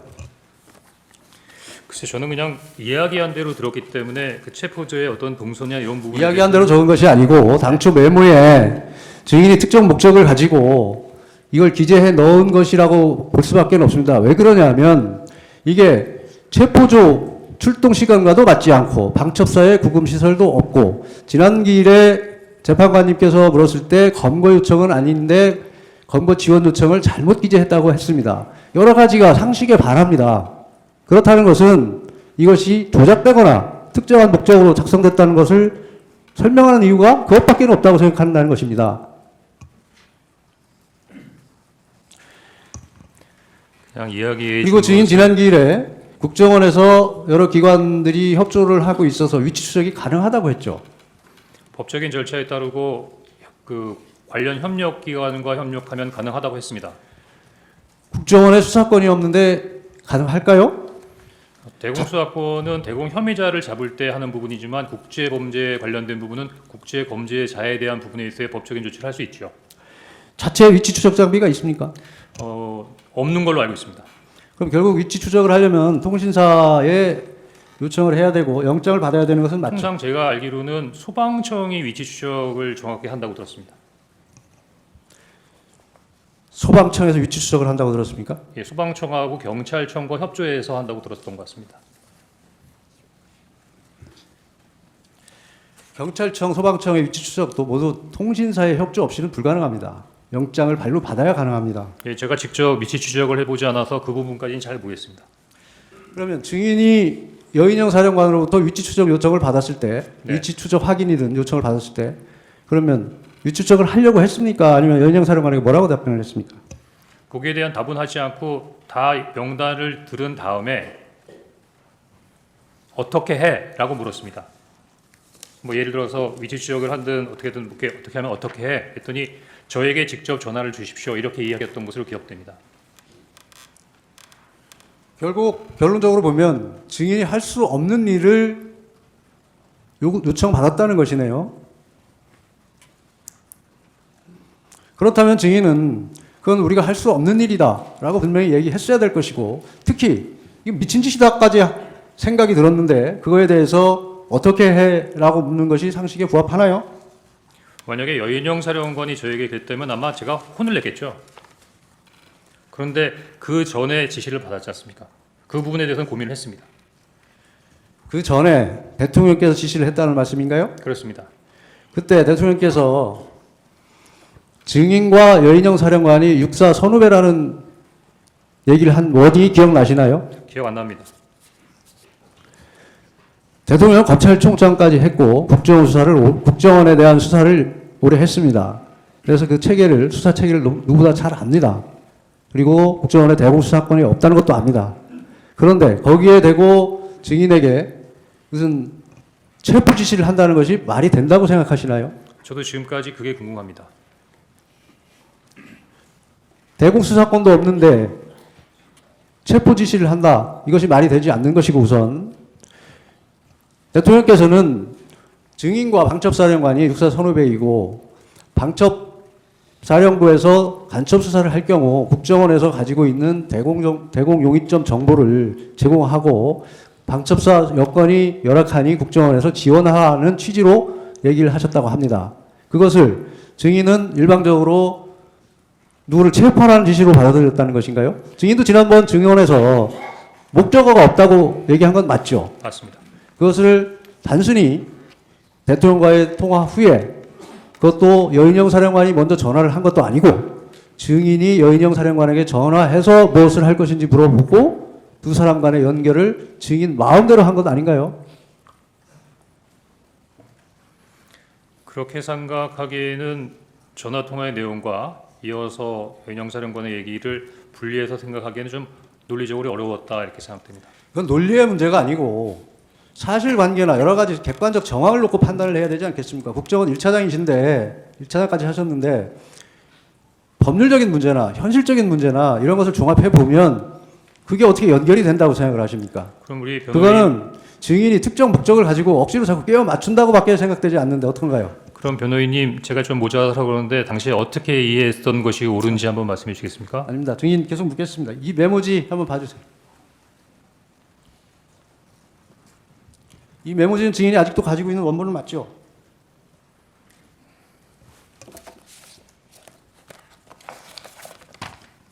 예, 가지고 있습니다. 이 메모지에 다시 아까 2차인지 3차인지 증인이 얘기하는 그 메모지에 조혜주, 양정철 두 사람이 또 추가됩니다. 네. 이건 언제 기재한 건가요? 아까 말씀드린 대로 12월 11일 오후에 검찰 조사를 받으면서 검사가 예, 예 됐습니다. 원본 좀 달라고. 네, 예 원본. 언제 기재한 겁니까? 검찰 조사 받을 때입니다. 12월 11일입니까? 12월 11일 오후로 기억합니다. 그러면 검찰에는 왜 이것을 제공을 안 하고 아까 그 보여준 문서 그거를 제공을 했죠? 제출을 했죠? 이 조혜주, 양정철 언제 기재한 겁니까? 조혜주 양정철 검사님께 이 메모를 설명하는 과정에서 제출했습니다. 증인이 검찰에 제출한 메모지에는 조혜주, 양정철 이 가필된 부분이 없습니다. 그러니까 그때 제출했습니다. 검찰에 아마 검찰에 조혜주 양정철이 없다 그러면 먼저 사진을 찍으시고 제가 나름대로 이렇게 설명을 하는 부분에서 여기 14명인데 2명이 없네요. 그래서 제가 조혜주 양정철이라고 적어 넣어 드린 것 같습니다. 그럼 검찰에서 그 문서를 확보를 못했다는 얘기인가요? 아니 그때 이미 사진을 찍으셨던 걸로 기억되는데요. 그러니까 제가 얘기하는 거는 도리어 증인이 해임 통보를 받은 게 12월 5일 16시경이 맞죠? 맞습니다. 일단은 그만하시고 또 하시죠. 예, 추가 신문 하시죠. 그 메모 얘기 조금 더 여쭤보겠습니다. 그날 밤에 여인영한테 명단을 듣고 이제 그 보좌관한테 정사하라고 지시를 하셨다는 거 아닙니까? 네, 그게 원래 처음에 증인이 여인영하고 통화하면서 받아 적은 거는 포스트잇 같은 메모지는 맞습니까? 아닙니다. 포스트잇이라고 지난번에 원장님이 말씀하셨던 것 같은데 포스트잇 아닙니다. 포스트잇 그냥, 아니에요? 그냥 하얀 종이였던 것 예, 같습니다. 예.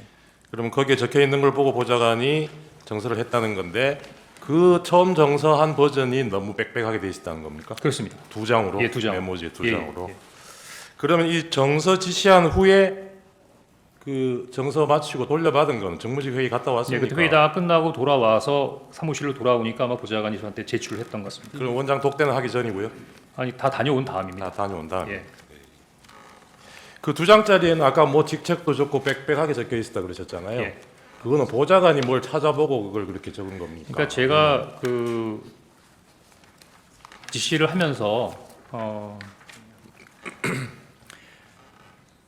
제가 아마 이렇게 좀 익숙하지 못했던 이름이고 누군지 잘 몰라서 야, 잘 모르는 사람이 있는데 누군지 좀 알아봐라고 했더니 본인이 이제 뭐 네이버나 아니면 인물 정보 같은 걸 이렇게 찾아가지고 거기에다가 이제 부기를 했던 것 같습니다. 그래서 네. 예를 들면 홍장원이면 가로 열고 몇 년생, 고향 어디, 학교 어디, 해서 좀 경력 같은 것까지 포함돼서 제가 보기엔 한 두 장에 그 굉장히 원래 그 성격도 좀 그렇지만 굉장히 빽빽하고 꽉 차게 뭘 적어왔던 것 같습니다. 그럼 자기가 뭘 검색을 해서 거기를 그렇겠죠. 약식 프로필 같이 그렇게 예, 적었던 그렇겠죠. 말씀이시네.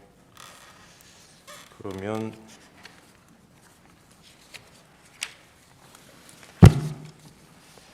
아까 대통령한테 그날 처음 전화 받았을 때 있잖아요. 네, 이게 전화를 드린 거죠. 처음에는 못 받았고 대통령이 전화했을 때는 못 받았고 8시 22분에는 제가 전화를 드린 드렸고요. 거죠, 그죠? 그때 예, 그때 이제 첫 통화를 하신 거 아닙니까? 네, 그때 대통령이 증인한테 원장은 미국 가 계시죠? 뭐 이런 질문을 하던가요?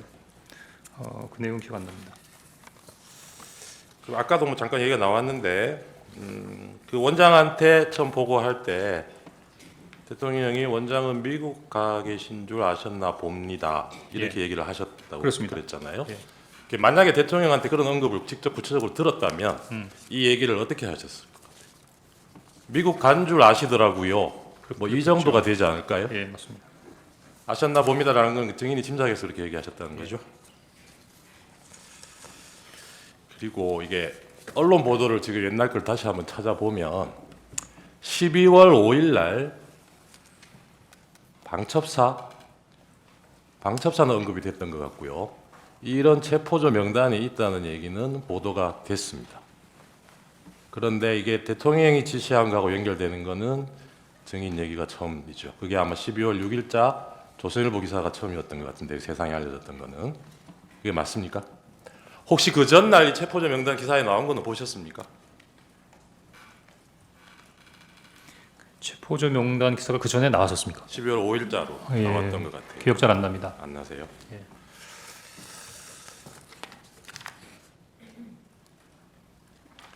그 아까 박선원 의원하고 카톡 주고받고 사진 보내주고 하셨던 거는 그게 직접 만났다는 얘기는 제가 지난번에 아마 안 만났습니다. 예. 조태영 증인신문 때 재판관님이 물어보셔가지고 저도 그때 상대방 그 신문사항이 워낙 늦게 나와가지고 급하게 사실 확인을 하느라고 소추위원 씨를 통해서 확인을 해보니까 그날 뭐 말씀하셨던 대로 그 다른 일정이 있어서 정보위 설명 때는 박선원 의원이 원래 간사인데 못 오셨고 네. 그래서 나중에 나한테도 설명을 해달라 요청을 해서 네. 그래서 저는 그 부분을 이제 당연히 뭐 만나서 설명을 들었겠거니 하고 그렇게 말씀을 드렸던 건데 그건 제가 좀 오해가 있었던 부분이고 만나지는 않고 카톡으로 받고 사진도 카톡으로 보내주셨다는 거죠. 그렇습니다. 네.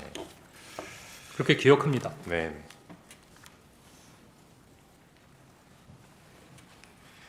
증인 처음에 대통령한테 전화 받고 이번 기회에 싹 다 잡아들여라.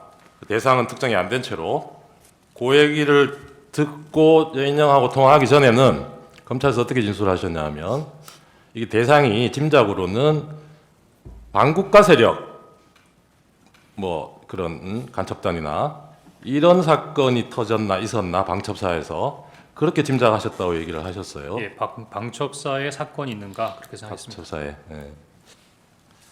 그런데 그날은 아마 그럴 경황이 없었을 테고 나중에라도 이 대통령 비상계엄 선포하는 대국민 담화문 찬찬히 한번 보신 적 있습니까? 그 외에도 여러 가지 일들이 많아서 담화문을 챙겨볼 수 있는 기회는 없었습니다. 지금이라도 한번 보십시오. 보면 예, 계엄 선포 이후로 반국가 세력이라는 말을 한 4-5번 쓰고 있습니다. 그리고 어떤 때는 국회라고 하기도 하고 민주당이라고 하기도 하고 어떤 대목에는 반국가 세력 앞에 종북이라고 붙여져 있어요. 이 반국가 계엄 선포문하고 연결시켜 보면 증인이 처음에 그 짐작했던 반국가 세력이 여인한테 들은 명단하고 다른 얘기가 아닌 것 같거든요. 그런 생각은 안 해보셨어요?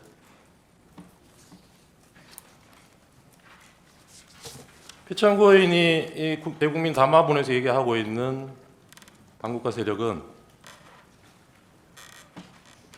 글쎄 그 증인은 뭐 그 당시에는 그걸 모르셨다니까 나중에라도 한번 보시고 예, 그렇게 판단해 하겠습니다. 보십시오. 네.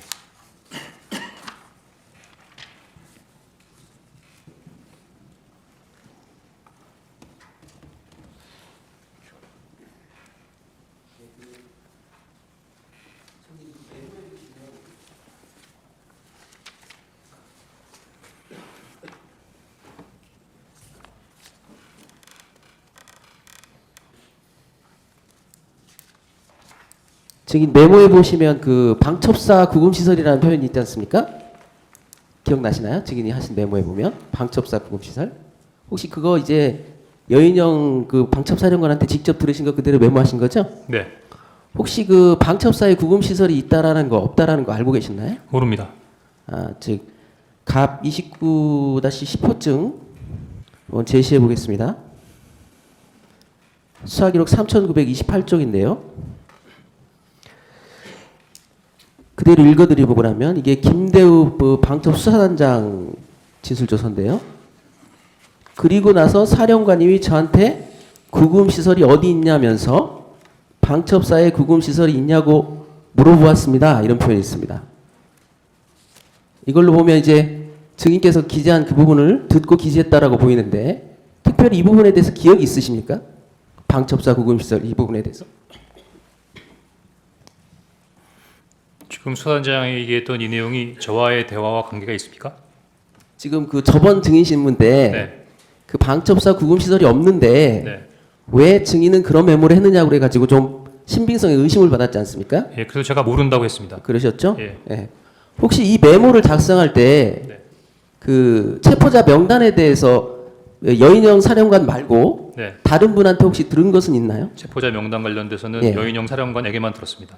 혹시 그 증인은 메모에 정청래 사법위원장하고 권순일 그 대법관이 전 대법관이 같이 지게 되어 있는데요. 같이 네. 그 부분 혹시 정확히 기억하시나요? 지금 죄송합니다만 질문을 한번 다시 해주겠습니다. 메모에 보면 네. 권순일 그 전 대법관하고 네. 그다음에 정청래 사법위원장이 같이 기재돼 있습니다. 네. 네. 근데 이제 다른 많은 메모들이 있는데 네. 이 두 분이 같이 기재돼 있거나 네. 같이 언급된 수사 기록이 없어서 그래요.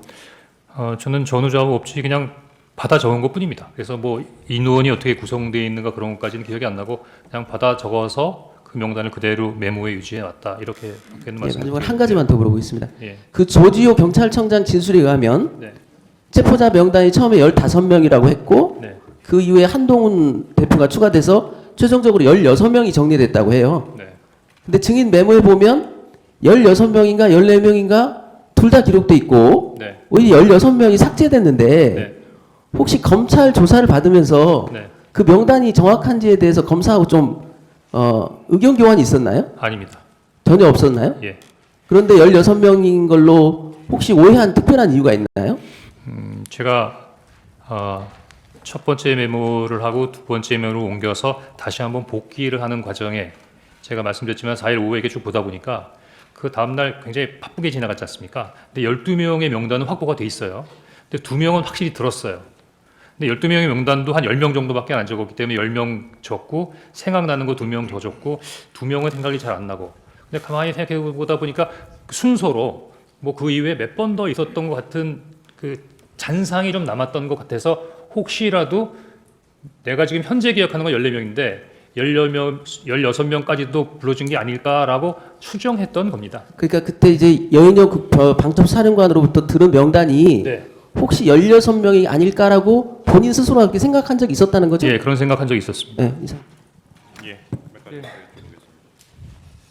아까 저 표창구인 대리님께서 이 메모를 그 다음 날 뭐 다시 작성하고 한 게 비상계엄은 이미 해제됐는데 그래서 이걸 다시 뭐 사용할 일도 이용할 일도 없을 것 같은데 왜 그런 작업을 했느냐 이런 취지로 물으셨는데 이게 비상계엄이 해제됐다고 해서 대통령이 이런 사람들 체포 지시한 일도 없어지는 건 아니겠죠.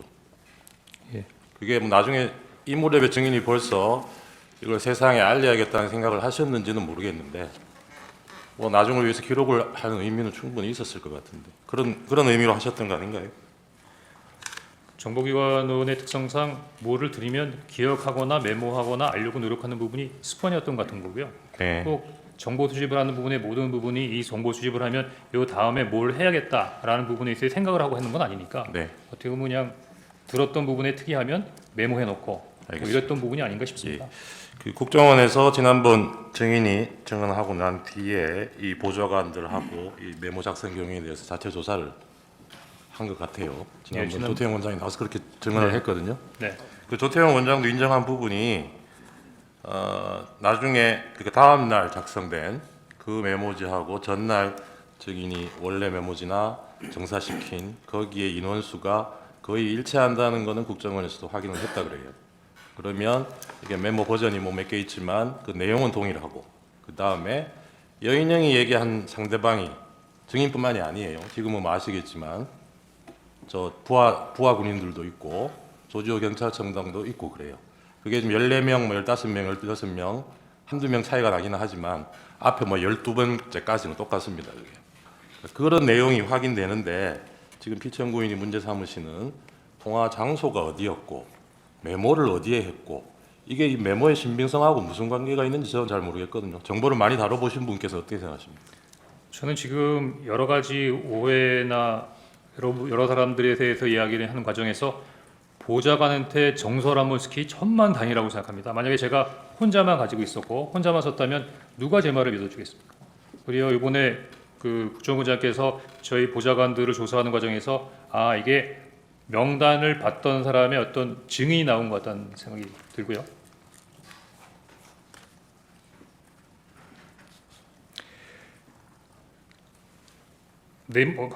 내비를 할 때도 스코프가 나오는데 결국 이루어진 것은 국정원 청사 내입니다. 제 사무실에서 3분 거리에 떨어지는 원장 직무실, 그 원장 관저, 그 선상에서 이루어진 거거든요. 네. 그러면 시간은 그 통화 내역으로 정해져 있기 때문에 이미 정해져 있고 사무실에서 관저 영화까지 그 짧은 기간의 거리 내에서 이루어졌다면 그 어디서 이루어졌다 하더라도 크게 놀랄 일은 아니지 않습니까? 네, 이상입니다. 질문 재판부에서 하겠습니다. 예, 승인. 그 국정원장이 대통령께 주례 보고하는 거 있죠? 네, 일주일에 한 번씩 합니까? 통상 그랬던 것으로 기억합니다. 지금 그 김규현 국정원장이 2023년 11월 26일에 퇴임한 걸로 되어 있고요. 그리고 조태용 국정원장이 2024년 1월 16일에 취임을 했거든요. 네, 그러면 그 중간에 한 달 반 정도 네, 기간이 비는데 네. 그 기간 동안 주례 보고는 누가 합니까? 제가 그 기간 동안에 직무 대리를 했고요. 그 기간에는 주례보를 안 했습니다. 안 필요하면 그때는 국가안보실장에게 필요한 정보를 제공했습니다. 예. 그 증인은 지금까지 그 피청구인을 총 몇 번 정도 만났습니까? 몇 번 만났냐 예, 말씀이시죠? 만난 적. 예. 제가 기억하기로는 6번입니다. 아까 뭐 길에서 보고 그런 거 말고 아, 그런 거 말고 6번 정도라고 기억합니다. 언제인가요? 제가 처음으로 차장으로 취임했을 때 1차장과 2차장의 취임을 축하해 주시는 저녁을 한번 했던 기억이 나고요. 식사를 같이 했어요? 예. 아, 예. 그다음에 한 4번 정도는 대통령께 독대복은 아니고 원장님하고 같이 배석해서 보고 자리에 갔던 부분이 한 4번 정도 되는 것 같고 그때 안보실하고 그 북한 관련된 부분에 있어서 전문가 그룹의 저녁 식사를 한번 하는 자리가 있었으니까 저녁에 한 2번, 보고 자리에 한 4번, 한 6번으로 기억이 됩니다. 그럼 그런 자리 이제 그 자리에 참석한 인원은 그렇게 많지 않은, 그러니까 제 말은 대통령하고 이렇게 대화가 좀 오가는 그런 식사였나요? 거기 있는 비서실이나 안보실 관계자들도 다 같이 있는 부분이니까 크지는 않더라도 원탁 정도가 채울 정도에 있어서 인원들의 저녁 식사였던 것 같습니다. 예. 지금 제가 이걸 물어보는 이유가 뭐냐면 그날 대통령실에서 이제 국무회의 할 때 이제 조태용 국정원장이 그 자리에 있었다는 거거든요. 이제 그런데 그거를 제껴놓고, 그러니까 원장을 제끼고 지금 1차장한테 전화를 했다는 게 조금 약간 좀 이상하고요. 그 다음에 통화 내용 자체도 굉장히 그 단도직입적이에요. 뭐 봤지, 비상계엄 발표하는 거 이러면서 시작했다는 거니까 증인과 대통령은 이게 서로 상대방에 대해서 상당히 어느 정도 인식하고 잘 아는 그런 사이였나요? 대통령께서 어떻게 생각하시는지 잘 모르겠지만 저는 그 충심으로 모셨던 것 같습니다. 아니요, 그런 거보다는 이렇게 뭐 이런 대화가 좀 전혀 뭐 초면에 이런 얘기 하기는 어렵잖아요. 뭐 초면에 하면 나 대통령인데 뭐 이런 얘기부터 해야 되는 거 아니에요. 근데 지금 제시하는 거 잘 들어. 뭐 이렇게 얘기를 해야 되는데 이건 그냥 봤지, 비상계엄 발표하는 것부터 대화가 시작됐다고 하니 그 정도 얘기할 사이가 되는 거냐. 그 부분에 대해서는 제가 뭐라고 답변드려야 될지 잘 모르겠습니다. 그다음에 이제 그날 23시 30분에 이제 정무직 회의를 하고 나서 이제 조태용 국정원장에게 들어가서 좀 얘기를 했잖아요. 네, 그때 이제 대통령께로부터 전화 받았습니다 하고, 대통령이 원장님이 미국 출장 가셨는지 아셨나 봅니다 하고, 뭐 방첩사 지원하라고 하십니다 뭐 이런 얘기 쭉 했잖아요. 네. 그런데 이제 그때 조금 이상한 거는 그때 국정원장께서 뭐 놀라거나 그거 무슨 일이야, 그거 어떻게 된 거야 하고 좀 자세히 설명해봐, 뭐 이런 식으로 대화가 오갔나요? 일체 답변이 없으시고 방금 말씀하신 것처럼 거기에 대해서 반응하지 않으셔서 사실 좀 당황했었습니다. 놀랐나요? 아니요, 안 놀랐습니다. 그러니까 조태용 원장이 안 놀랐다는 거죠. 네. 그럼 증인은 그때 좀 어떻게 생각을 했나요? 왜 안 놀라시지? 뭐 이런 거에 대해서. 증인의 생각은 어땠습니까? 뭐 마지막에 지침이나 방향을 달라고 얘기하는데도 불구하고 그냥 자리에서 일어나시는 걸 보면서 아 나하고 이제 이 부분에 대해서 구체적인 부분으로 얘기하고 싶어하지 않는구나라고 느꼈고 당시에 통상 공직에 있는 사람들은 보고를 받고 지시를 했다는 부분들은 그만큼의 책임이 있는 부분이기 때문에 이런 상황에서 그런 부분에 있어 책임을 안 지시겠다라는 부분을 이해했습니다.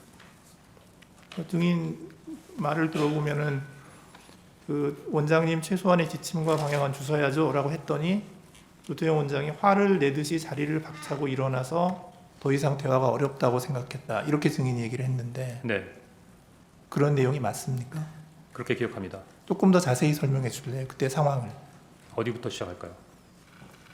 그러니까 최소한의 그러니까 그 거기부터 얘기를 하죠. 방첩사를 지원하라고 합니다. 방첩사가 이재명 한동훈을 잡으러 다닙니다.라고 얘기한 다음부터 예. 그 끝까지. 그래서 전화를 받았다는 부분하고 방첩사를 지원한다는 내용까지는 뭐 평이한 내용이라고 생각할 수 있는데 방첩사가 이재명 한동훈을 잡으러 다닌답니다. 그러면 다소 놀라시거나 거기에 대해서 특별한 관심을 표할 거라고 제가 생각했거든요. 그런데 내일 아침에 얘기하자라는 말씀이 조금 당황스러웠고요. 저는 지금 지시를 받아서 뭔가 해야 된다는 생각도 있고 또 구체적인 부분의 내용을 알고 있는데 그런 부분을 원장님하고 상의하고 싶거나 아니면 보고 드려야 하는 상황에서 뭐가 딱 막힌 느낌이 들어서 아니 저기 기본적인 부분에서 지침이나 방향을 주셔야지는 말씀했는데 아마 그 부분에 대해서 조금 뭐 아침에 얘기하기로 했는데 뭐 이렇게 말이 많아 뭐 이런 식의 반응이시지 않았나 생각합니다. 예, 알겠습니다. 예, 감사합니다. 의견 진술 아니 의견 진술 기회 좀 들어보고 또 하시죠. 예. 의견 진술 기회 드리겠습니다. 의견 진술 기회 드리겠습니다. 먼저 저도 12월 4일인가 아마 4일인 거로 기억이 되는데 그 여인영 그 방첩 사령관이 그 조지호 경찰청장한테 뭐 위치 확인, 뭐 체포 이런 거를 부탁했다는 기사를 보고 저도 김용현 그때는 국방장관이 구속이 안 돼 있는 상황이어서 제가 이게 어떻게 된 거냐라고 물어본 적이 있습니다. 그랬더니 좀 두 사람 다 이런 수사나 이런 거에 대해서 특히 여인영 사령관은 저게 순작전통이고 해가지고 도대체 이 수사에 대한 개념 체계가 없다 보니 위치 확인을 좀 동향 파악을 하기 위해서 했는데 경찰에서 그거는 현재 사용하는 휴대폰을 알지 않는 한 어렵다고 딱 잘랐다고 이렇게 얘기를 해서 저도 그런 부분에 대해서는 정말 불필요한 일이고 잘못됐다고 생각합니다. 그러나 지금 이제 우리 국정원 1차장의 이 메모와 관련된 문제는 그런 차원의 문제가 아니고 저와 통화한 거를 가지고 대통령의 체포 지시라는 것과 연결을 해서 바로 이 내란과 탄핵에 이 공작을 했다는 게 문제입니다. 지금 제가 그 당시에는 지난번에도 말씀을 드렸지만 국정원장이 미국 출장을 갔는지 여부에 대해서 좀 오해가 있다 보니까 사실은 직무대리인 1차장에게 통화를 하게 된 그러면서 지금 이런 상황이 지금 발생을 했다고 지난번에도 말씀을 드렸는데요. 제가 여인영 그 방첩사령관을 도와줘라라고 한 얘기 그리고 제가 1차장에게 이따가 전화 혹시 할 수도 있다라고 한 8시 반경에 얘기를 해서 10시 넘어서 제가 이제 계엄 선포를 다 하고 올라와서 전화를 한 이유는 아까도 말씀드렸지만 몇 차례 본 적도 있고 또 뭐 일도 열심히 하는 것 같고 이렇게 해서 제가 격려 차원의 전화를 한 건데 그중에서 제일 중요한 부분이 우리 홍 차장이 여인영 사령관하고 육사 선후배잖아. 하는 얘기가 가장 중요한 얘기인데 아까 그 얘기 못 들었다고 거짓말하지 않습니까? 제가 전화를 한 이유는 간첩 사건에 대해서 국정원이 가지고 있는 정보를 전부 경찰에만 주려고 하지 말고 방첩사도 수사 역량이 있고 원래 지난 정부에서 방첩사 수사 요원을 2분의 1로 감축을 시켜서 군 방첩 활동과 방산 이 안보 활동에 지장이 많이 초래가 됐기 때문에 우리 정부에서는 수사관을 계속 증원해 나가면서 이를테면 창원의 방산업체 그 보안 지키는 문제부터 시작해서 방첩사를 계속 키워오고 있는 상황이고, 제가 김규현 국정원장뿐 아니라 조태용 국정원장한테도 방첩사 지원을 수도 없이 얘기를 했습니다. 그래서 제가 1차장에게 전화를 하게 되면 이거는 그 얘기하려고 하는 것이지, 개헌과 관련된 사무는 국정원에 당시에는 뭐 요청할 일도 없고, 또 만약에 여러 가지 개헌과 관련된 정보사항을 좀 파악을 해야 되겠다 하면 대통령이 국정원장한테 전화를 하지, 차장한테 전화한다는 거는 이거는 공직사회에서 있을 수 없는 일입니다. 그리고 지난번 그 국정원장 그 어디 경찰 조사 때도 뭐 대통령께서 국정원 직제를 잘 모르시는 것 같습니다라고 조서를 수사관이 받은 모양인데 그거 전부 엉터리입니다. 우리나라에서 국정원 직원 빼고 저만큼 국정원에 대해서 잘 아는 사람이 없습니다. 저는 국정원 수사를 물경 3년을 했고요. 그리고 국정원, 방첩사, 경찰의 이 대공 역량을 보강하기 위해서 취임 이후에도 엄청난 노력을 했을 뿐 아니라 국정원 인사를 벌써 여러 차례 해온 사람이라 속속들이 저는 잘 압니다.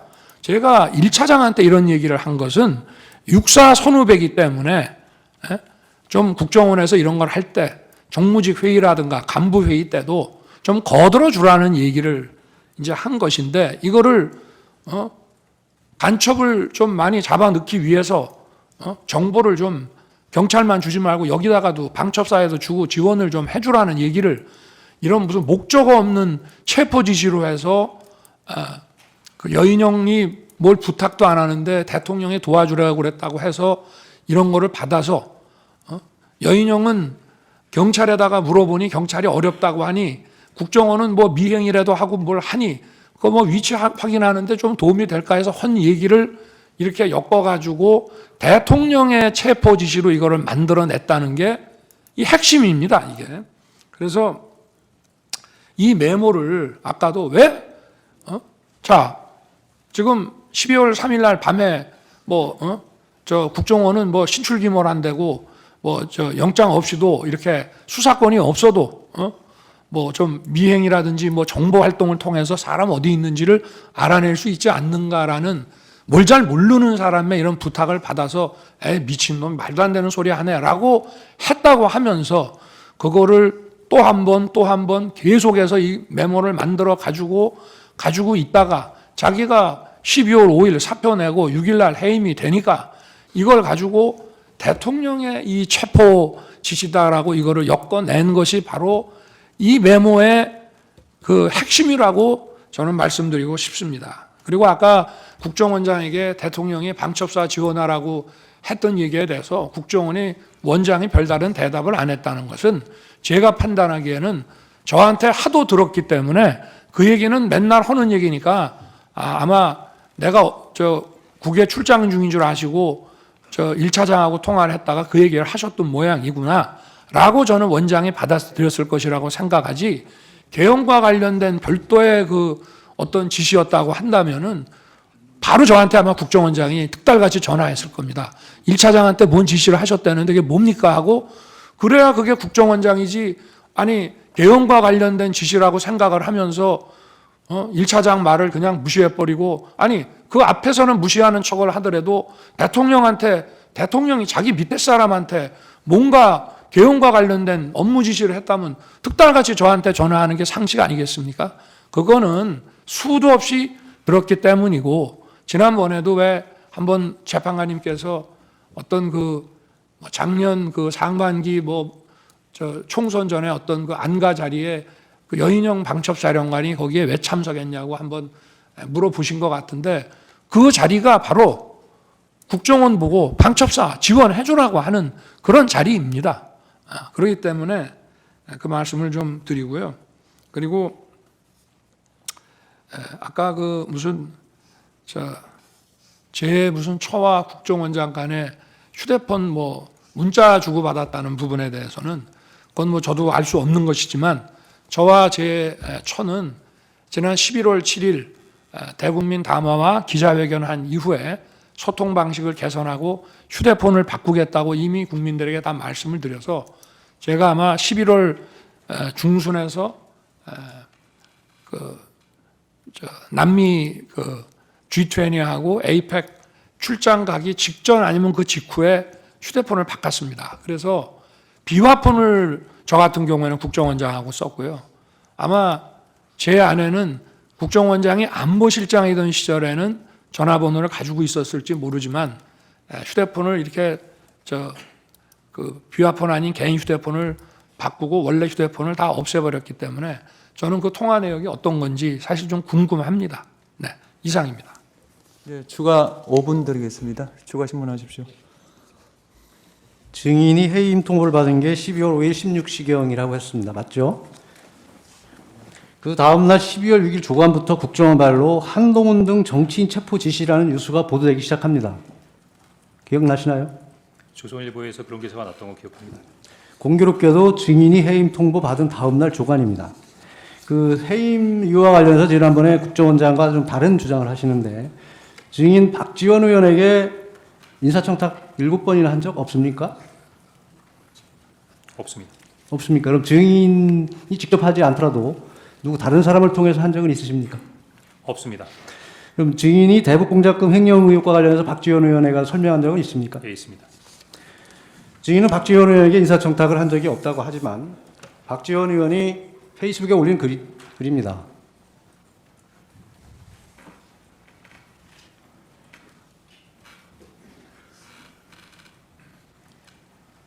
인사청탁이나 했다면 홍 차장을 질책했고 대북공작금 유용비리 의혹에 대한 질문에 홍 차장은 대면 보고하겠다고 답변했다. 그 앞에 보면 주영 대사를 역임하신 전 국정원 간부가 7차례 청탁 거절한 것이 전부다. 이런 내용이 나옵니다. 그럼 증인과 관련이 없는 내용입니까? 대신 청탁해준 사람이 누굽니까?